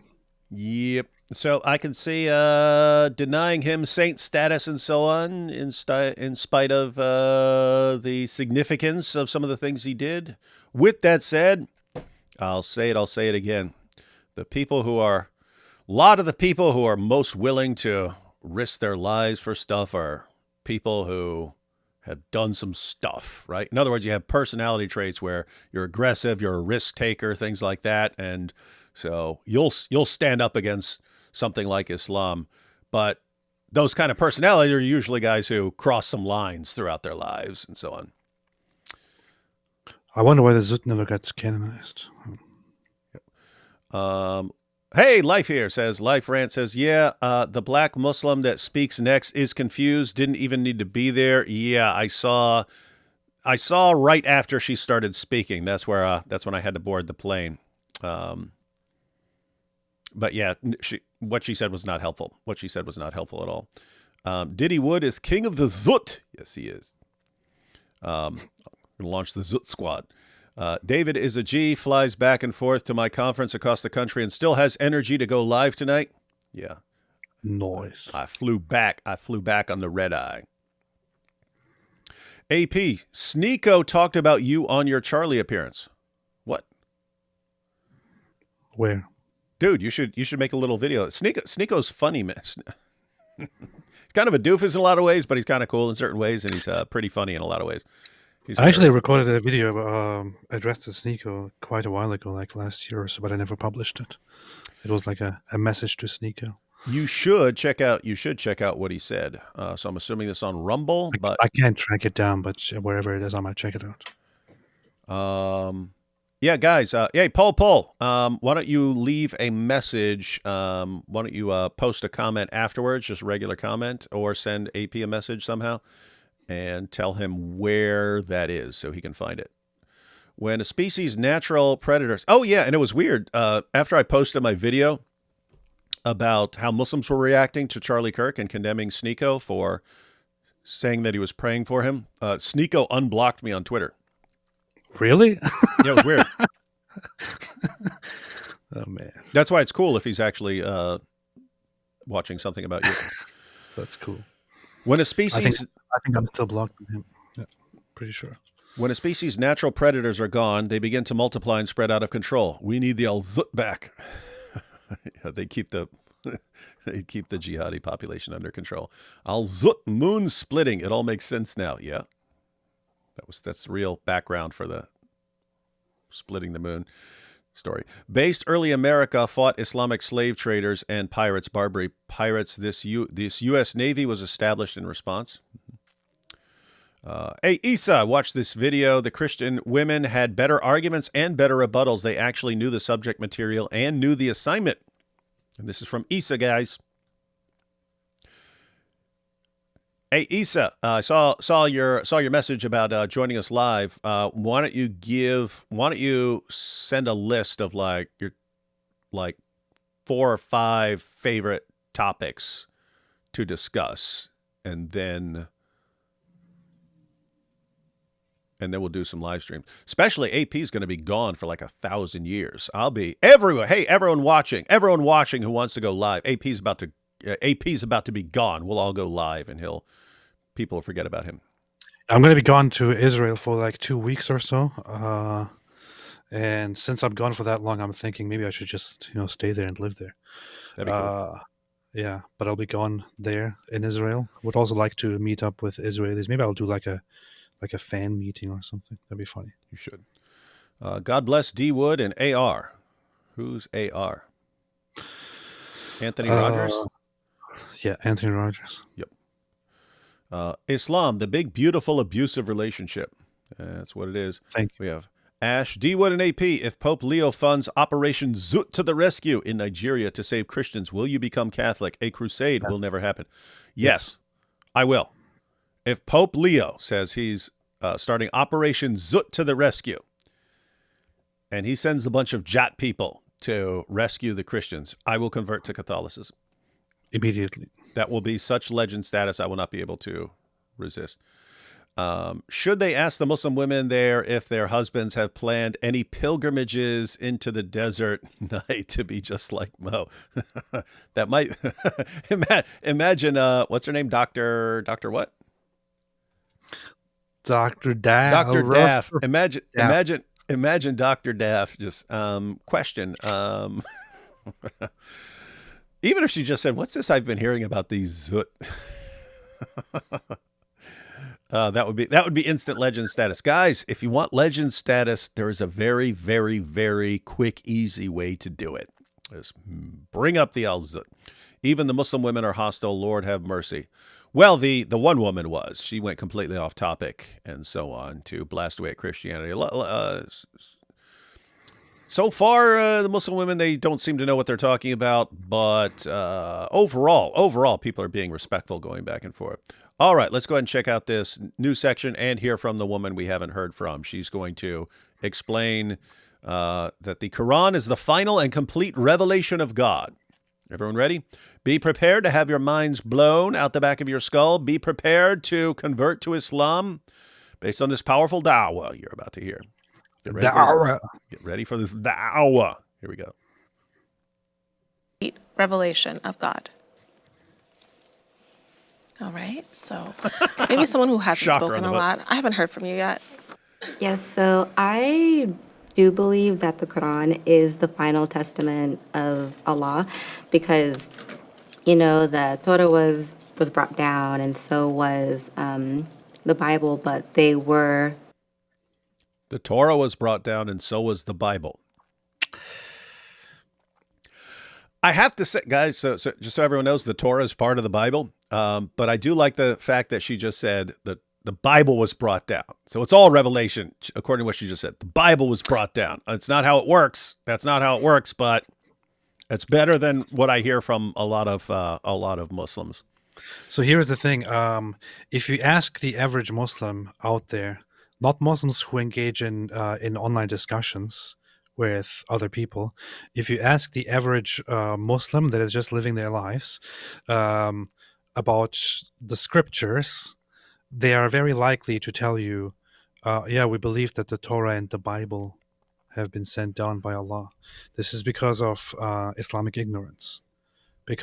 So Muslims are taught on a very surface level, on a very basic level, that Allah sent down the scriptures, such as the Torah and the Injil. And when asked what Injil is, they will say that it's the scripture of the Christians. And what is the scripture of the Christians? It's the Bible. That's it. It takes further learning and interacting with people to figure out what Injil actually is in reference to. Like, this is, for example, how I grew up as well.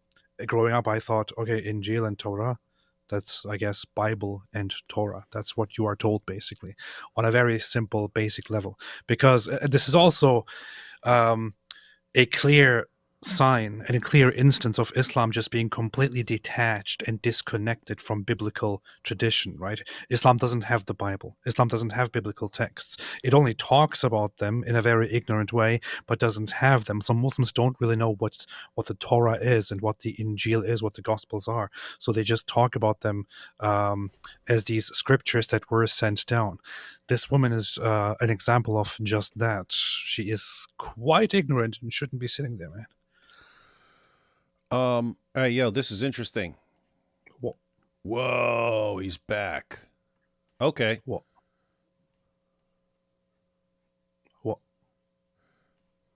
Let's see. What? Oh, okay, so Pol says, I'm looking. Oh, gosh, it's all this old stuff. This is crazy, man. What? Sneako's back on YouTube. That's awesome. Oh, yeah, they just unblocked him. Yeah, so Pol says, this is the name of the video. Sneeko claims Israel and the Jews did 9/11, but completely forgets this part. I don't see that on Sneeko's channel, so is that someone else's video? That is by Sahar TV. Let me see. I'll check that out.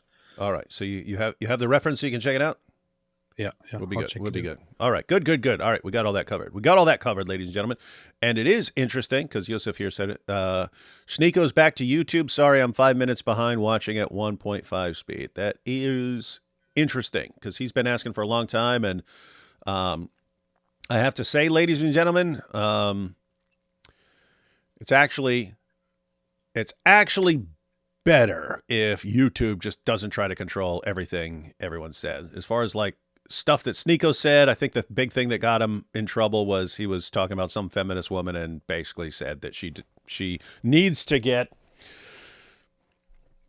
Sounded like he was saying she needs to get sexually assaulted. I think that was the main thing that got him kicked off. But also, he's a young guy. If you want to punish him and leave him off for a while, that's cool. But I'm glad he's back on. So we all make mistakes, and I don't think you should be like permanently kicked off YouTube, even if you screw up and say some really nasty stuff.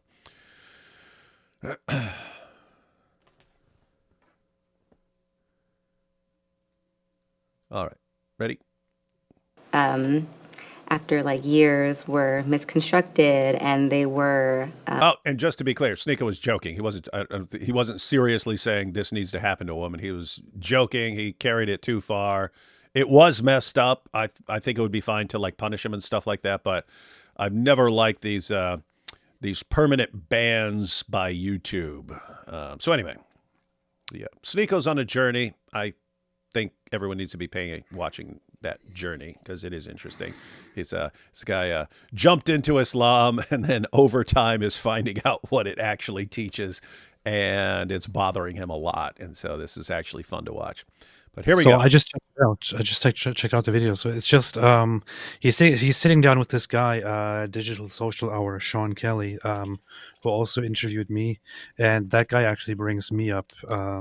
He says that Charlie brought on people who are critical of Islam, including, he mentions me then and says who was a Muslim who converted to Christianity, and Sneeko then says, oh yeah, I know him. He was an atheist, and then I guess he just became a Christian out of nowhere. But these people are just paid. That's funny. It is hilarious. Sneeko just out of nowhere. Yep, I'm converting to Islam. When we know they're paying people to convert to Islam, we've heard it over and over again. But then, if you say anything you disagree, it's, you're being paid. Yeah. So thanks. Sneeko argues that I am apparently paid to convert to Christianity and talk trash about Islam and talk well of Israel. So I would like to compare our incomes and our checks, Sneeko. I would really love that. That is funny. These guys who are like millionaires for what they say about Islam. They're getting paid.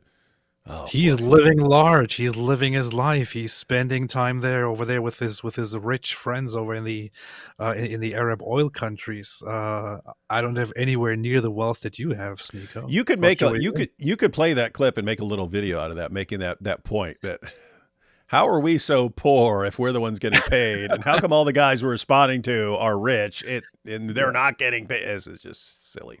Wow. All right. were misconstructed and they were bastardized. So the Quran came down and corrected everything. That Let me back up. is the final testament of Allah, because the Torah was brought down, and so was the Bible, but they were after years were misconstructed and they were bastardized. So the Quran came down and corrected everything that was basically taken out of context. So the Quran is, in my view, a perfect book. As a Muslim, it's my perfect book, and I'm just speaking for myself right now, so just let someone else talk. So that Christian Muslims. Whoops. What do you think are the odds? What do you think are the odds that this lady knows anything about the Quran? I accidentally clicked way forward. She knows nothing about anything. Why is she even sitting there? Why is she even sitting there? She's like, this is so ridiculous. She's like, well, these are just my thoughts, and maybe somebody else should speak up because I don't have anything else to say. The Quran corrects the Bible that was sent down, and that's why I think it's the perfect and last testament. This is the thing. With all due respect, if you go out into the public and sit down and have a public debate and speak about these matters, you're going to put yourself under scrutiny, and your words as well. If you decide to go public and decide to have public discussions, you're no longer speaking just for yourself. You're no longer just representing yourself. You are now trying to have an impact on the public. This is why you go out. I understand that you might just say, "Oh, this is just my opinion. This is just what I do. It's just my thoughts." I'm sorry, it's too late for that. You are public now. You are part of a debate. You are now part of the global influence, and everything that you say should be scrutinized very strictly. And Anything very you clear. say can and will be used against you, ma'am. No mercy here. Yes. Yes. People should do the same thing with me. People should do the same thing with David. People should do the same Don't thing mess with with me. anybody. Don't mess with me. Anybody who goes out and who speaks in public. And for her to go out here to be so terribly misinformed and then do this, I mean, why? Why do you do this to yourself? Hey, I mentioned this before the other day, but people are still posting fake movie titles with Zut in it. And Hungry Goat just said, "Zut me if you can," and so on. You have a bunch of these. They're going on and on. I just like the El thought Zut. of What? I just thought of the naked Zut. Oh yeah. Yeah, guys. I mentioned anyone who wants to goof off, use AI or Photoshop or something like this. Make some fake movie posters about this stuff. Right? Take the original movie poster, do some AI or Photoshopping, make it different, and change the title to something with Zut, and send those on to us or share them on X and flag us and stuff like that, and it'd be fun stuff. Fun Sinzuti. stuff. Fun stuff. Bastardized. So the Quran came down and corrected everything. Thank you. That was Thank you, Quran. basically taken out of context. Corrected it by affirming it. So the Quran is, in my view, a perfect book as a Muslim. That it's my perfect book. Keep in mind, did she give anything that could be considered even a slight bit of evidence in favor of the Quran being a perfect book? Did you hear anything there? Did you hear anything? Well, she just said it's perfect to me. It's perfect to me, and that's all that counts, because I identify as the Quran being perfect. I mean, identify as someone who believes the Quran is perfect. To And me, you this can't- book is perfect. Yeah. And I'm just speaking for myself right now, so I'll just let someone else talk. So if there are hadiths, for instance, that Hadiths? that aren't reliable, how do you decide what documentation is good to read for the Quran? And then also, can you tell us how the Torah was corrupted and why it's not trustworthy? Guys, that was interesting. Notice she just brought up what the other Muslim woman said. I love how they're using what the various women say against the panel, right? But she just brought up the other Muslim ones. Even Sahih hadiths can be completely unreliable. So how could you even verify like where the Quran came from, and how would you even know? Because you can't trust those sources. So hey, you threw your own hadiths under the bus. So how do we even know much about the Quran and how to interpret it and where it came from and how it was revealed and so on? How do we know any of that stuff? Interesting. This is a very good objection. Very good objection and a very good follow-up question as well. So Why it's not trustworthy? Because, well, in the Quran, it basically corrects everything that was misconstrued. So say Where? if there's like a contradiction in the Bible, one verse says what you're supposed to do, and another verse says what you're not supposed to do in relation to two verses, but I haven't read the Quran. It just doesn't make sense. Like, why would one verse say you're supposed to do this, but in turn, in another verse, I'm supposed to do it, but in a certain way, or just taken out of context completely? Like I said, I never read the Bible, so I don't know what it says. I'm sitting here telling you the Quran is the perfect book because it corrects all the errors in the Bible. I've never read the Bible, but why are you talking about this then? How could you why should you be taken seriously when you're talking about the Quran being a perfect book because it corrects the errors of the Bible, and you say you have no idea what's in the Bible? What do you actually mean, ma'am? What you mean is you heard this nonsense from a bunch of Dawa guys and you never, ever bothered to look into it. You just mindlessly accepted what Dawa guys told you. But guess what? I could have told you that even before you started speaking. ma'am, that was Because absolutely that's terrible. every single person I see. representing Islam. This is what I heard from a Dawa guy. No, it has no connection to reality. No, it doesn't line up with my sources, but that doesn't matter because it's the religion of Dawa.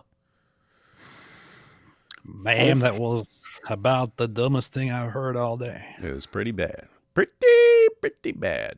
And I've never read the Torah, but I know they're books from God. And the Quran was sent down as the last book. She just said, I've never read the Bible and I've never read the Torah, but I know they're books from God. This is interesting. So the Bible and the Torah again. Correct every mistake that everyone else basically misconstructed about those books. They were brought from God, but over time they were corrupted. Not the pages in them, how people interpreted it. Oh, that's the first thing she said that made sense. She just said, not the text. They didn't corrupt the text. They corrupted the interpretation. So Islam is coming along to correct misinterpretations. That, I want to point out, that you can defend from the Quran. You can defend the claim that the Quran claims to be correcting misinterpretations of the Torah and the Gospel, or the Torah and the Bible, as she puts it. You do get that impression that Jews and Christians have misinterpreted and misrepresented our text, and the Quran is correcting us on our misrepresentations and so on. That you can actually say. So it's crazy to say it, and I think it's by accident, but she accidentally is way more accurate than most Muslims on this issue. Let me back that up. Guys, again, what she just said, very important, very important.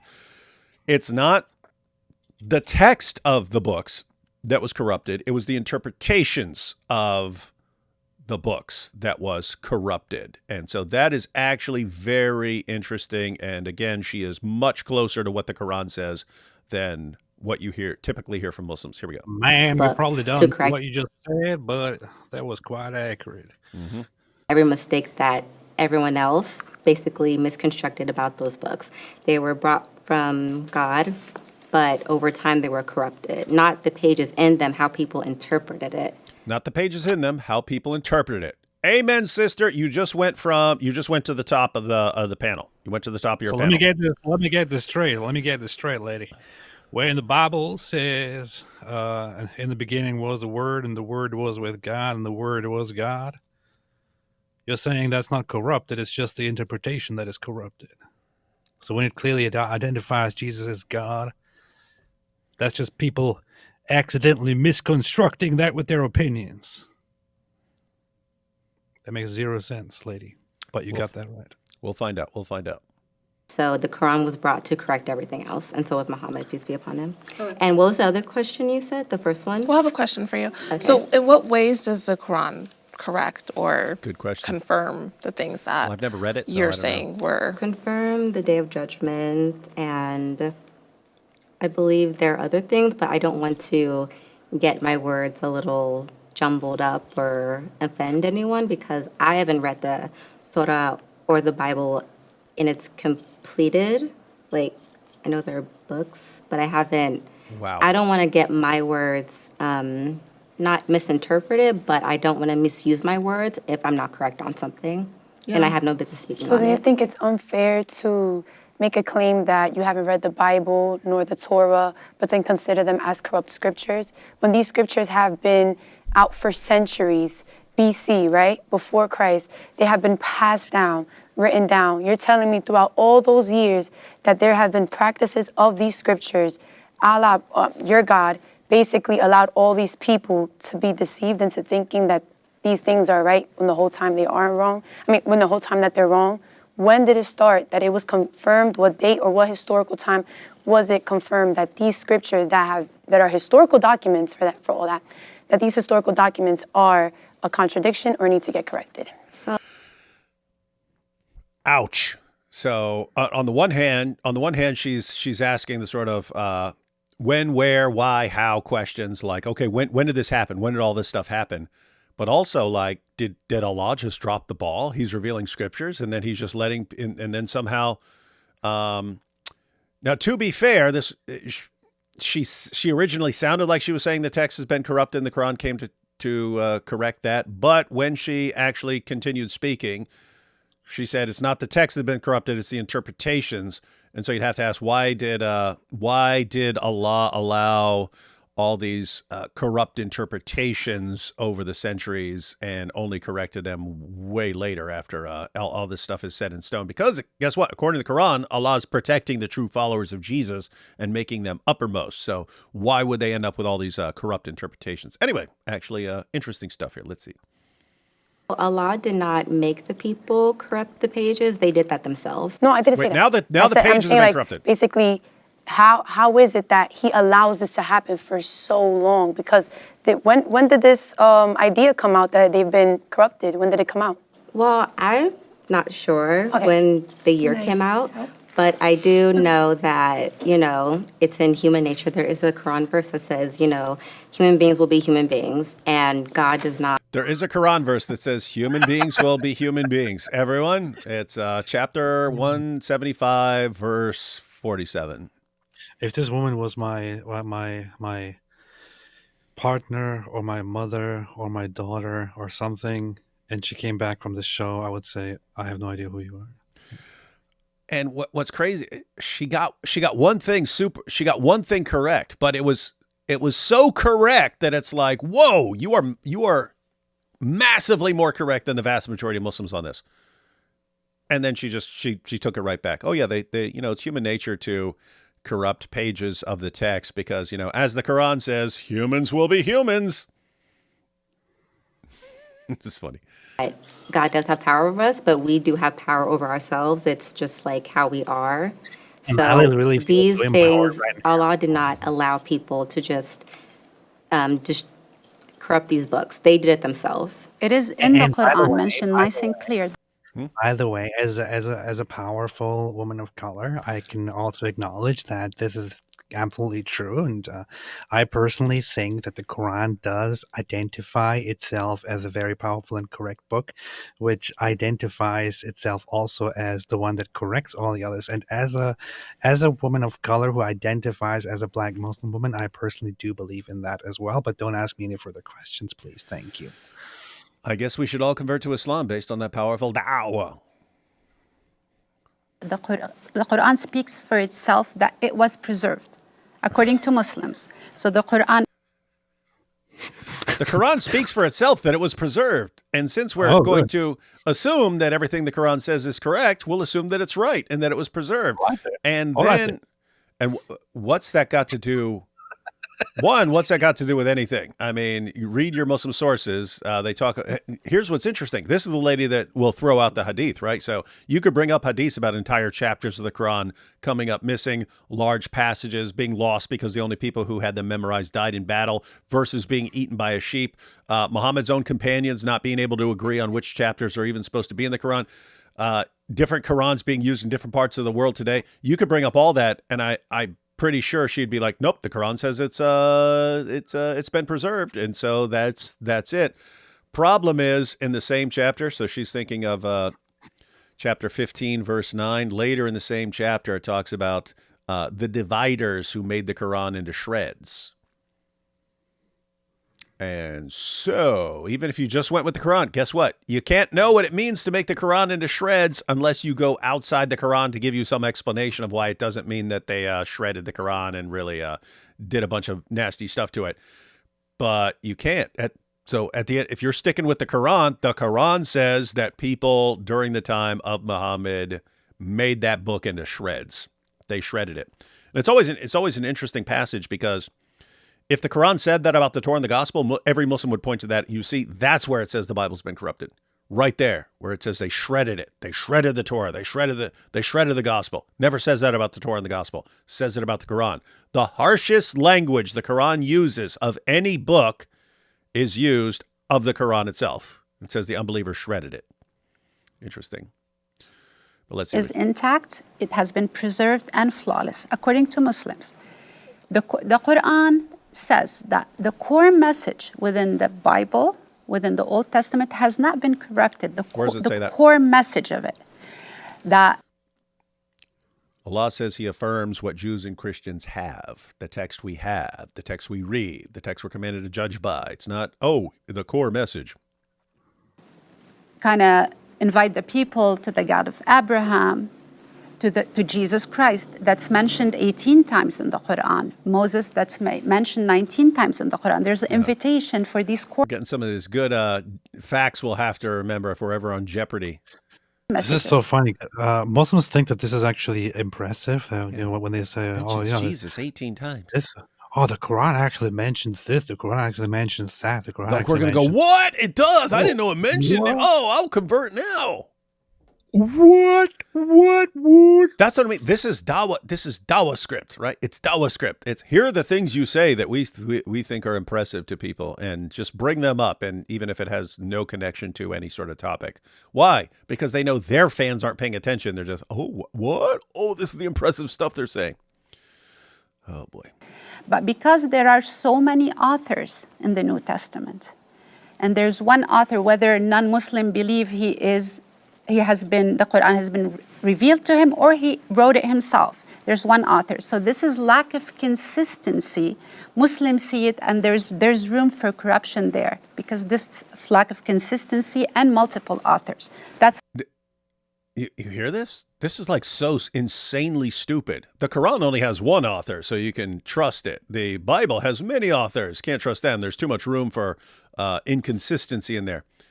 Like in their minds. So in their minds, having like one witness of something is worse than having like dozens of witnesses of something. Because, well, now you've got a dozen people. They might disagree about something. Oh my goodness, it's better to just have one. It's the same. Keep in mind, it's the same reasoning as like with mine. You got all these different Qurans circulating. We'll just burn them all and issue one. See, that's better. That's better in Islam. This is so stupid. So everybody, let's say I tell you that something happened in my life at some point, and I'm the only person writing about it. David says that something happened in his life at some point, but there are multiple people that had severe disagreements with each other at some points, but they all write about it and confirm each other. And they also all report that many hundreds of people saw these things. And this is all collected. And all those reports, all those accounts of the things that David experienced, apparently, are collected into one book, into one library. Is that more reliable? Or is my account of just me saying I experienced this, trust me, bro, more reliable? Better to have one, because then other people can't disagree with it. See? That's the rule. That's the rule. We just heard it. Powerful stuff. Powerful stuff. All right. Looks like Christina is responding to this. Let's see. how Muslims see it. That's an interesting answer, and I get that answer often when I'm speaking with Muslims about whether or not the Quran confirms or corrects the previous scripture. But when I actually read the Quran, it says the exact opposite of the answers that I get from ladies such as yourself. I mean, 1094. What? Muhammad, if you are in doubt about what Allah has revealed to you, what it allowed to reveal to Muhammad, the Quran. If you're in doubt about what Allah has revealed, go and ask the people who have been reading the scripture before you. If you doubt the Quran, you're supposed to go and check the previous scripture according to Allah. You have 381, where Allah is telling the prophets that there's a messenger coming after them that's going to confirm all that Allah has given them of the scripture and of the hikmah, right? And so you have over and over again, I mean, there's verse after verse, chapter 2, chapter 5, full of verses about how Muhammad and Muslims are supposed to go back to the previous scripture because the Quran is supposed to come in line with it, confirming what was before, not contradicting it. So then when we see that the Quran contradicts the previous scripture, the answer that I get is that, oh, well, it came to correct it.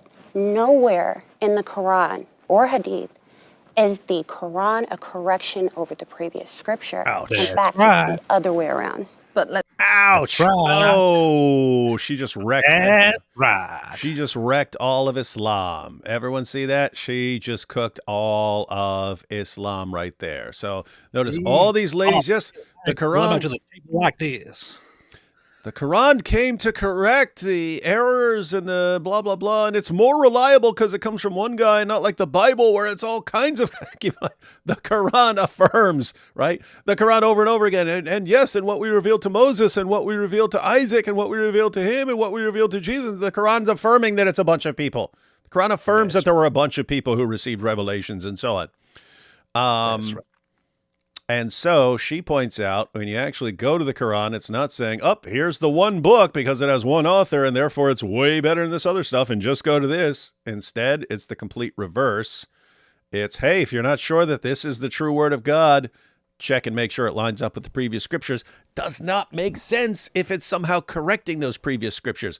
And she laid out a simple request. Where's the Quran saying that it's correcting these previous scriptures? It says confirming over and over and over again. Where does it say correcting? Where? That was multiple levels of shredding here.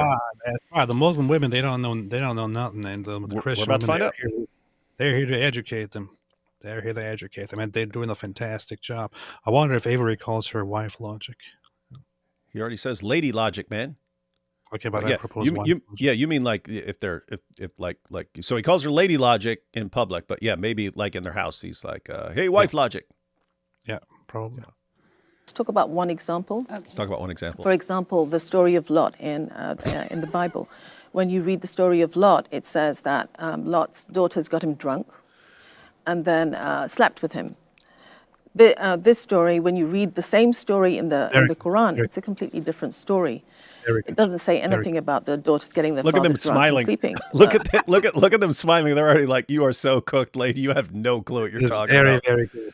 But it's Dawa script, right? Notice everything they go. It's, here's an issue. Can you respond rationally to what we're talking about? And what do? They fall back on, let me say something from the Dawa script, even if it makes no sense, even if it makes absolutely zero sense and has no connection to what you were just saying. These are the things I've been trained to just bring up over and over and over again. This was crazy, man. We consider Lot to be a prophet, and that kind of behavior. We don't care. Even calling him a prophet, you're pointing out that's the difference between the Bible. Lot's not a prophet in the Bible. He's a prophet according to Islam. And then so notice that's the difference. He's a prophet according to Islam. He's not a prophet according to the Bible. Okay, what's right? Well, the Quran confirms the Bible. So how are you not getting this, lady? How are you not getting this? It's so funny. She pointed out, so we consider him a prophet. Okay, if Christians or if Jews, if the Bible does not consider him a prophet, then what exactly is the problem here with the story? What exactly is the problem here? That's number one. Number two is we have just established that the Quran confirms the Bible. So it shouldn't have a different story. It shouldn't have a contradictory story. Mm-hmm. And it doesn't have a proper story. The story in the Quran is, every single time the story in the Quran is much dumber and more ignorant compared to the story in the Bible that it takes it from. Yeah, crash course for any Muslims who may be watching this and so on. So one, already pointed out, Lot, not a prophet according to the Bible. He's Abraham's nephew. That is who he is. And Lot, according to the Bible, he's the one, Abraham would act based on like faith in God and God's in control no matter what. Lot was always, how can I kind of do this myself? How can I get things right on my own? And what happens is he goes and lives in Sodom and so on, and things don't work out there. God warns him, hey, I'm about to destroy this place. Lot leaves. He goes and hides in a cave with his daughters. Guess what? His daughters think that the entire world has been destroyed. They don't know it's a couple cities. They think the entire world has been destroyed. Why? They say it. They say there's no more men left on the planet. So they decide they have to repopulate the world with the only living human beings left over, which are those two, the daughters, and their dad. They don't think that's a great idea, but they think we have to repopulate the world. We have to. So they know he's not going to do it. They know he's not going to sleep with them. So they get him drunk to reproduce. And then what happens? Their children become the Ammonites and the Moabites, two of the main nations at war with the children of Israel. So what's the takeaway message? Guys, when you when you don't act based on what God is telling you to do and you try to do things on your own, it leads to disaster. It leads to disaster. That's the point. Abraham always operated based on faith in God. Lot tried to do things his own way. And it's not just him that ends up doing screwed up things. It's his descendants who pick up these same ways of doing things. That's the point. So it's actually an important message. Muslims go, oh, it says Lot, who's our prophet, did this. Oh, the prophet can't do that. And they miss everything. And they miss everything. They don't understand it. And then when you actually bring up, hey, you're saying the Quran corrects our book. Where does it do that? All it ever says is that it confirms it. It's, but we believe Lot's a prophet. And your Bible says, this is so stupid, guys. This is so stupid. Just to make it clear once again for the Muslims, so in the Bible, and this is where Islam is lacking. This is where the Quran is lacking. Because in the Quran, you just have these figures appear, but they don't have any further purpose to them. In the Bible, Abraham and Lot are basically a contrast. They are a contrast in terms of wisdom, in terms of morals, in terms of guidance. Lot is still later on remembered, especially in the New Testament, as righteous, because when he goes into and experiences the wickedness that he experiences due to his own choices, you can see the righteous part of him that reacts to the evil that he sees around him, which is what points out that he's righteous. However, within the story of his lifetime, compared to Abraham makes good decisions, and he is a wise one, and he trusts in God, whereas Lot is not being smart. He's not being faithful. He's being disobedient. He's being independent and just doing his own thing. So he goes, and he's being dumb, and goes to Sodom, which is why it's called Sodom, because it's so dumb, And then, so that is basically the issue. You Muslims don't think about this and don't know about this, which is why you don't understand why bad things happen to him or he does bad things, because you don't get the idea of the Bible here. But in the Bible, this is a very, very good thing to learn from. There is a contrast between trusting God and not trusting God. It's much wiser than your Quran. And what happens, instead of actually learning the message and understanding it and letting it affect you, you go, it says incest. Me no like that. Me believe the Quran correcting it. Okay, why does the Quran say it's affirming it? No, it's not. Let me reinterpret all of Quran. This is bad, man. That was terrible, man. That was the worst thing ever in the entire universe. Yeah. Would make him an abuser, make him a sexual, abuser, make the daughters rapists. Is that the word? He'd be a victim in this case. Yeah, he would be a victim. In the biblical version, he's the victim for sure. But in the Quranic version, that story is corrected, and that doesn't happen. They exit the town that they were in, but that kind of story doesn't happen. So but again, that's you telling me that the Quran tells the story differently, so it's a correction, where the Quran says the exact opposite, but it's confirming. So when you... The Quran... It's awesome. It's cool. She brought it right back. So what did she do? Christina pointed out, hey, you guys say the Quran is correcting. It actually says confirming, and it sets up the Bible as the standard over the Quran, not the other way around. So why are you saying corrected? And then, but look at the story of Lot. See, it's clearly correcting that. And she points out, what? No, you've just shown that the story is different in the Quran. You have not shown me that the Quran is claiming to correct it. In fact, correcting is the opposite of what the Quran says it's doing. So they haven't answered the question. Let's see if they can, AP. Let's see if the Islamic Ladies Brain Trust can figure this out. It does confirm lots of things. And the Quran also corrects lots of things. Is there a statement that says the Quran came to correct the Bible or the Torah? Before we go on, just to your comment or question was of two things to answer. Not everyone can interpret the Quran, and not everyone can read and understand a particular verse out of context. This is very hard. Even funny Muslims, because you are doing that. You yourself are sitting there and interpreting the Quran. But did you just see it? Here, what did the Muslim side do? We're going to say that the Quran claims to do something that the Quran never claims it's doing. And then the Christians say, Actually, the Quran claims the opposite. It repeatedly says it's just confirming those scriptures. Those scriptures are as good as gold. Those scriptures are authoritative even over the Quran. So where are you getting correction from? And this other lady jumps in and instantly, well, not everyone can read the Quran. It's it's kind of beyond our understanding, and you don't rip verses out of context and so on. And notice how simple the request was. Where does the Quran say it's correcting the previous scriptures? Where? Well, not everyone. It was a simple question. Chapter, verse. That's how you answer. Chapter such and such, verse so and so says the Quran is correcting the previous scriptures. That's all you need to do. Instead, well, in context. What in context? The Christian ladies are right. The Quran says it over and over and over again that it's confirming the previous scriptures. There isn't one verse where the Quran says it's correcting the previous scriptures. You're saying something the Quran never says. They're telling you what the Quran actually says, and your response is, well, not everyone can read the Quran. Meaning, I guess, these ladies, because they actually... what do you mean by reading the Quran? You mean... you apparently think that if you absorb the Dawah script and you just mindlessly recite it and it has no connection to the Quran, then you're being accurate. But if you actually read the Quran and you see it doesn't line up with the Dawah script at all... then shame on you. Not everyone can read the Quran. She apparently means something like that. Yeah.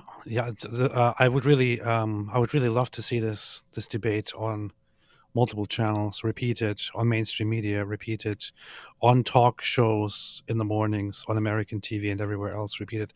I think this is a very, very great example of the contrast between Islam and Christianity, and I would love to see this again and again. Yeah, seriously. I mean, it's just so, again, the Muslim women don't know anything about Christianity or the Bible, and they don't know anything about Islam. Yeah. It's the Christian women correcting the Muslim women on just what the Quran says. And when they say, it never says what you're claiming it says, ever. Prove us wrong. The response is, well, not everyone can read the Quran. It's, so difficult. Let's see where she goes with this. I guess what she's going to say, you have to go to scholars or something and get what they say? Even though this is a woman who will gladly throw out Sahih hadiths about her prophet, but is she going to say we have to go to later scholars who are making things up? This is interesting stuff. Let's see. Your comment or question was of two things to answer.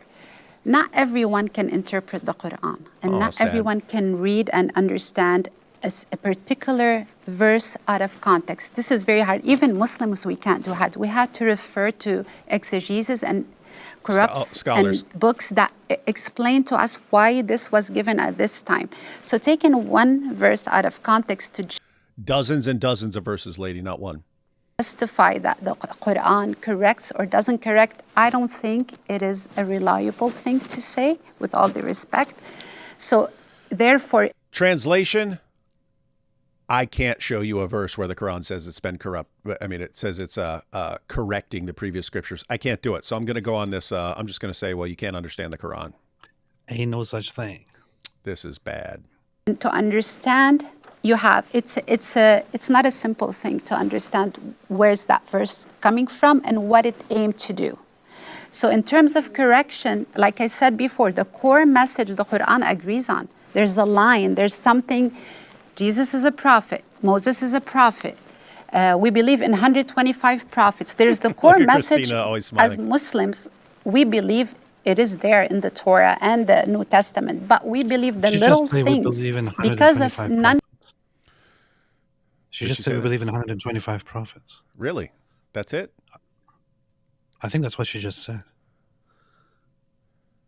I have to see, because that would make no sense. Hang on. Explain to us why this was given at this time. So taking one verse out of context to justify that the Quran corrects or doesn't correct, I don't think it is a reliable thing to say, with all due respect. So therefore, to understand, you have, it's not a simple thing to understand where's that verse coming from and what it aimed to do. So in terms of correction, like I said before, the core message the Quran agrees on. There's a line, there's something. Jesus is a prophet. Moses is a prophet. We believe in 125 prophets. There's the core message you're right. as Muslims. We believe it is. Chapter and verse, lady, or hadith, anything. You believe in 125 prophets? 125.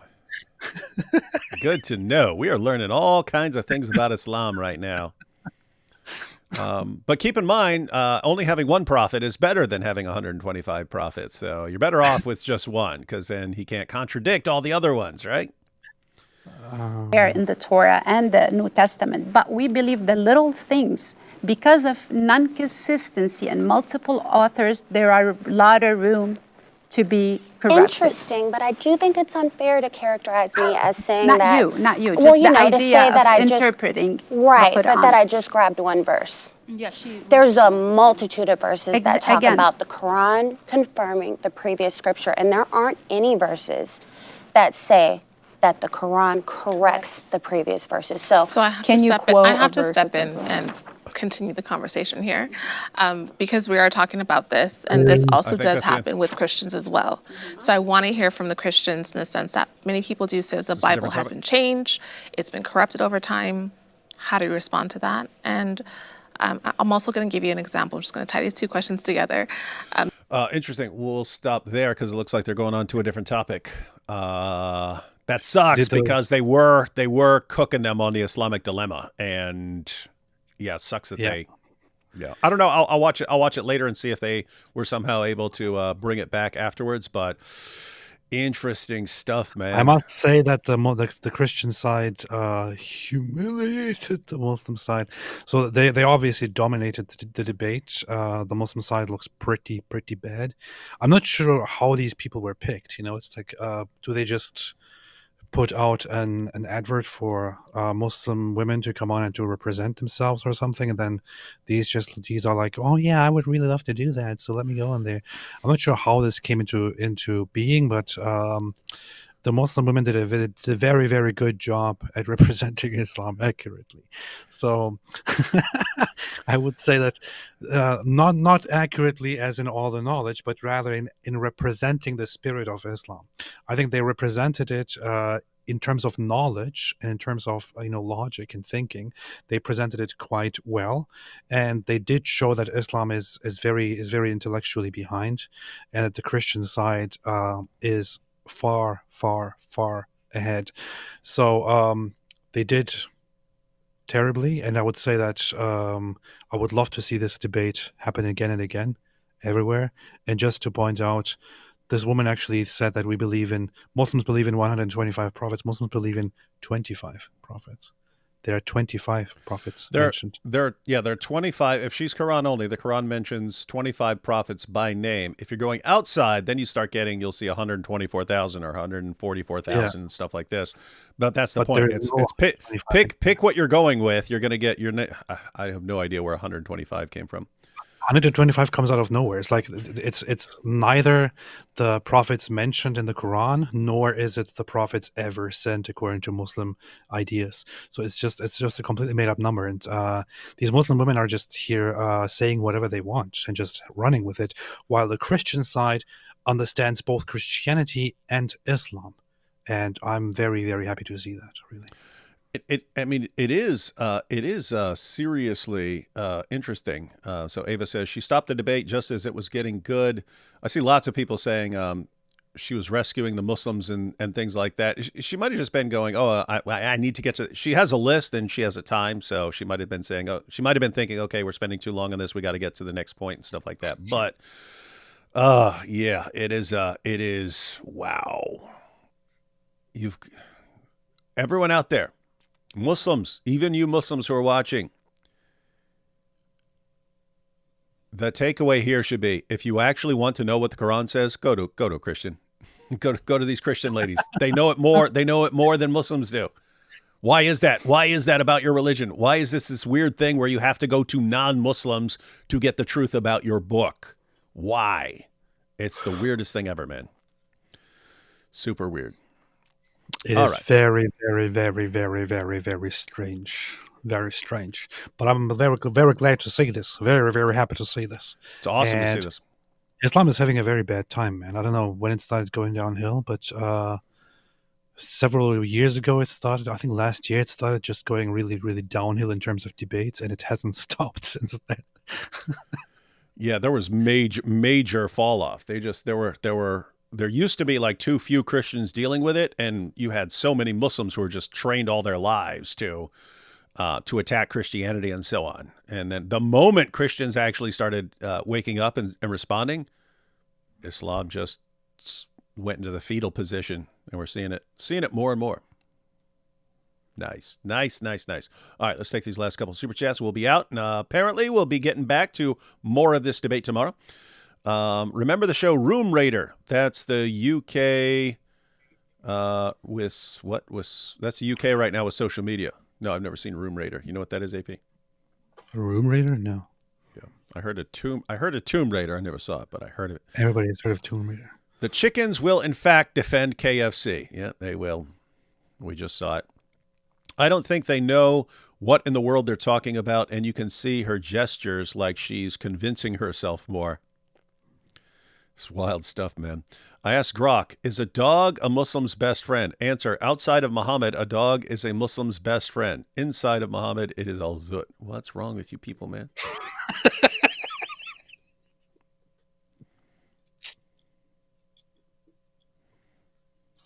What are you laughing at, man? Hey, AP, check this out. What? Quit laughing about Zut jokes. Nicholas Cutt says, I left Islam 2 days ago. I publicly want to say Jesus is Lord. I'm very happy to hear that. Based. Very based. My profile pic, she covers head but displays her arms. Yeah. She was only there to identify as a black Muslim. Yeah, she talked. She made one good point and then destroyed it by accident. Wow, the Muslim lady threw a T-ball for the Islamic dilemma. Yeah, that's what's funny. I mean, ladies, you know this is the year of the Islamic dilemma, don't you? Don't you think you might have wanted to come a bit better prepared to respond to the Islamic dilemma? Candace Owens needs to be scrutinized. No, you can just just believe everything she says. Good job educating your girls, Islam. It is seriously like, oh my goodness. You get these women and you just fill their heads with complete nonsense that cannot stand up to 5 seconds of scrutiny, and then you let them go face some Christian ladies who know Islam better than the Muslim women do. Bad idea. Bad idea. Why? You're going to have a lot of Muslim women watching this going, what's going on here? Why is this happening? We're told that Islam is the truth, and we got the haq and the hikmah. The haq and the hikmah. This is not supposed to be happening. Why are we losing? Why don't we have the hikmah? Magnifico says, doing some shorts of your streams. What's Sajid's YouTube handle so I can tag him? I think his channel is just called Sajid Lipham. Sajid, SAJIDLIPHAM, just like Lipham. Momo was a very inspirational woman of color. That's true. He's the best. You can't split Nigeria. BH will paratroop over the wall in solidarity with H. What? I don't know what that means. Oh, Boko Haram. Okay, I get it. YouTube wouldn't allow my message until I removed names and October 7th. Yeah, I don't like that about YouTube. Dawood, can you do a stream on medieval Christian philosophy like St. Augustine, and how did Thomas Aquinas view Islam? God bless you, brothers. Oh, Thomas Aquinas is pretty based on Islam. I don't know if I'll be doing any stream on medieval Christian philosophers. Wait, what? Medieval Christian philosophy like St. Augustine? And how did Thomas Aquinas view Islam? Thomas Aquinas thought Islam was pretty stupid. That's a that's worlds apart, though. So that is. What do you think of Muslims who are against mass migration? One of the outspoken anti-Islamic immigration activists in Japan is a famous Muslim woman. Yeah, you do. Which one is that? The one that converted to Islam recently? Who's that? Yeah, you do have people like that, and they basically understand, hey, there is a good place here, and I happen to know what will happen if you bring in a bunch of people from Pakistan and so on, and it will just ruin this place, and so don't do it. It's weird that they have that much common sense about Islam, but they still think it's true. Who is the outspoken anti-Islamic immigration activist in Japan who is a famous Muslim woman? The famous Muslim woman, Sushi Kamikaze Fujiyama Nipponichi. What? I just can't. This is before your time, but in Mike Tyson's Punch-Out, let's see, first there was Glass Joe, then there was Von Kaiser, he was a German, and then there was Piston Honda, right, the Japanese dude. And if you were beating him, he got mad, and he would say Sushi Kamikaze Fujiyama Nipponichi. Nice. Which is just a bunch of random Japanese words strung together. Yes. It's kind of racist. It's kind of racist, but they were the ones making the game, so can you actually call them racist? Yes. Okay. Then we shall call them racist. She is wrong that Islam is peaceful and on Israel and Palestine. Who's wrong? That Muslim woman from Japan. Oh, okay. Y'all should hold a competition for the Zut movie posters and show the top 5 next stream. Well, we'd have to start getting them. But yeah, people should start making them and posting them, and then we can do something fun with them. Hope the RCMP doesn't show up at my door to push me around. Not the way the old Zut did with Momo, but it could get tense. What's the RCMP? There are the police in Canada. Oh, Royal Canadian Mounted Police. Okay, yeah, I didn't know we were talking about Canada. It's good that AP is a expert on Canadian things. They should have invited Lily J to make this fair. Yeah, they could have invited 4 Lily J's. No, I was actually thinking it would be awesome to get like a panel of all these like reverts who start making TikTok videos and stuff about how they discover the truth. Yeah, please, please, please, please, please put them all together on a panel. Put them all together on a panel and put them up against a few Christian ladies. Watch what happens. They know exactly what's in it. They feign ignorance. No, I think they're actually ignorant. Have you guys seen Big John Steele on YouTube? He also does The Dilemma. Would love to see you guys collab. Yeah, I've had a bunch of people recommend Big John Steele. I haven't seen him on The Islamic Dilemma. That was a super sticker. Thank you for that. We have Uninspiring Philosophy. Just thought of the best Zut movie joke. Zut Busters.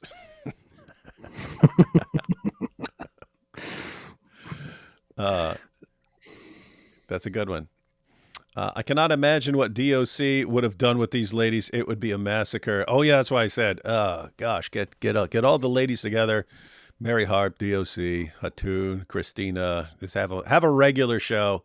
Doesn't have to be Muslim women calling. Let the Dawa guys call in. They will get cooked. Absolutely cooked. Hey, this is Christina right here. Wasn't even paying attention to who it's from. It's Christina. She said, I cannot imagine what DOC would have done with these ladies. It would be a massacre. That's funny. Well, I have to say, if that channel, Dr. Daff, is doing regular debates, we might need to get DOC. We might need to get DOC on the panel. That will be awesome. That will be awesome. Fun times. Fun times. She is an Egyptian living in Japan. Interesting. Oh. But you still haven't told us her name, so. A Royal Canadian Mounted Police, not mounted like Zut. It's good the Royal Canadian Mounted Police are not mounted like Muhammad by the men of al Zut. Good stuff. All right, everyone. Thanks for joining us. Again, there's a link to the full debate. I don't know. If someone else doesn't do it, I'm assuming other people are going to be making videos and doing live streams about this debate, but there's still way more that I haven't seen. I wouldn't mind making a video just about the Islamic Dilemma section because that was good and already exposed Islam. But we'll see more of that tomorrow on AP's channel. What's up? Why are people talking about Valentina Gomez? Are they? Yeah, I've been seeing her mentioned in that chat. Valentina Gomez. Yeah, I don't know. What for? I'm not sure why they're talking about my friend. Valentina Gomez. I want to go see if anything happened. Valentina. Okay, Christina, very, very nice to see you here, and it was a fantastic.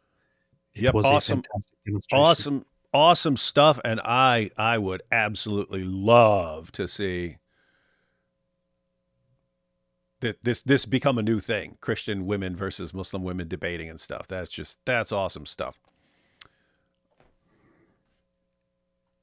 Sad part is,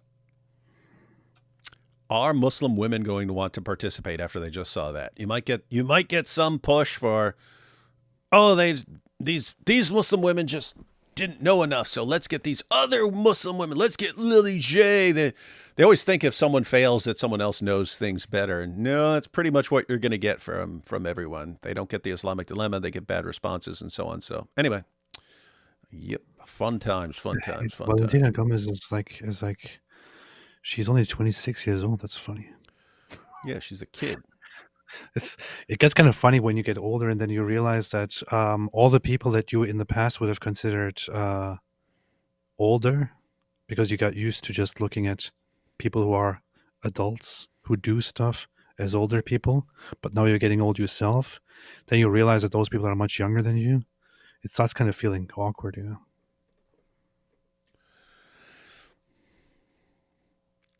Yeah, getting old sucks. We know that, AP. But she did say to me that she would love to do something for YouTube with me. That's what she said last time. And she said that without me asking. She said, "I want to do with you. I want to do something for your YouTube." She said. And I was like, "Yeah, let's do it." That's good. We'll do it on your channel, because then you can get banned. Yeah. Should definitely do something before the election. That would just be hilarious. And here we have Gabriel saying, Momo's favorite movie, Zut Dark 30. That's a good one. You don't even know what that is. Zero Dark 30. Get it? Zero Dark 30 was the title of the movie. Zut Dark 30. They're dark. They're Zut. They're dark. And there's 30 of them. That's perfect. That's perfect, man. Anyway. All right, guys, make some movie posters. There's a reason for AI, and the only real purpose of AI is making movie posters modified for al-Zut jokes. All right, everyone. Link to the full debate is in the description, and Lord willing, we'll be on AP's channel tomorrow going through more of that debate. Good times, good times. Dawa is crumbling. Catch y'all later. Catch y'all.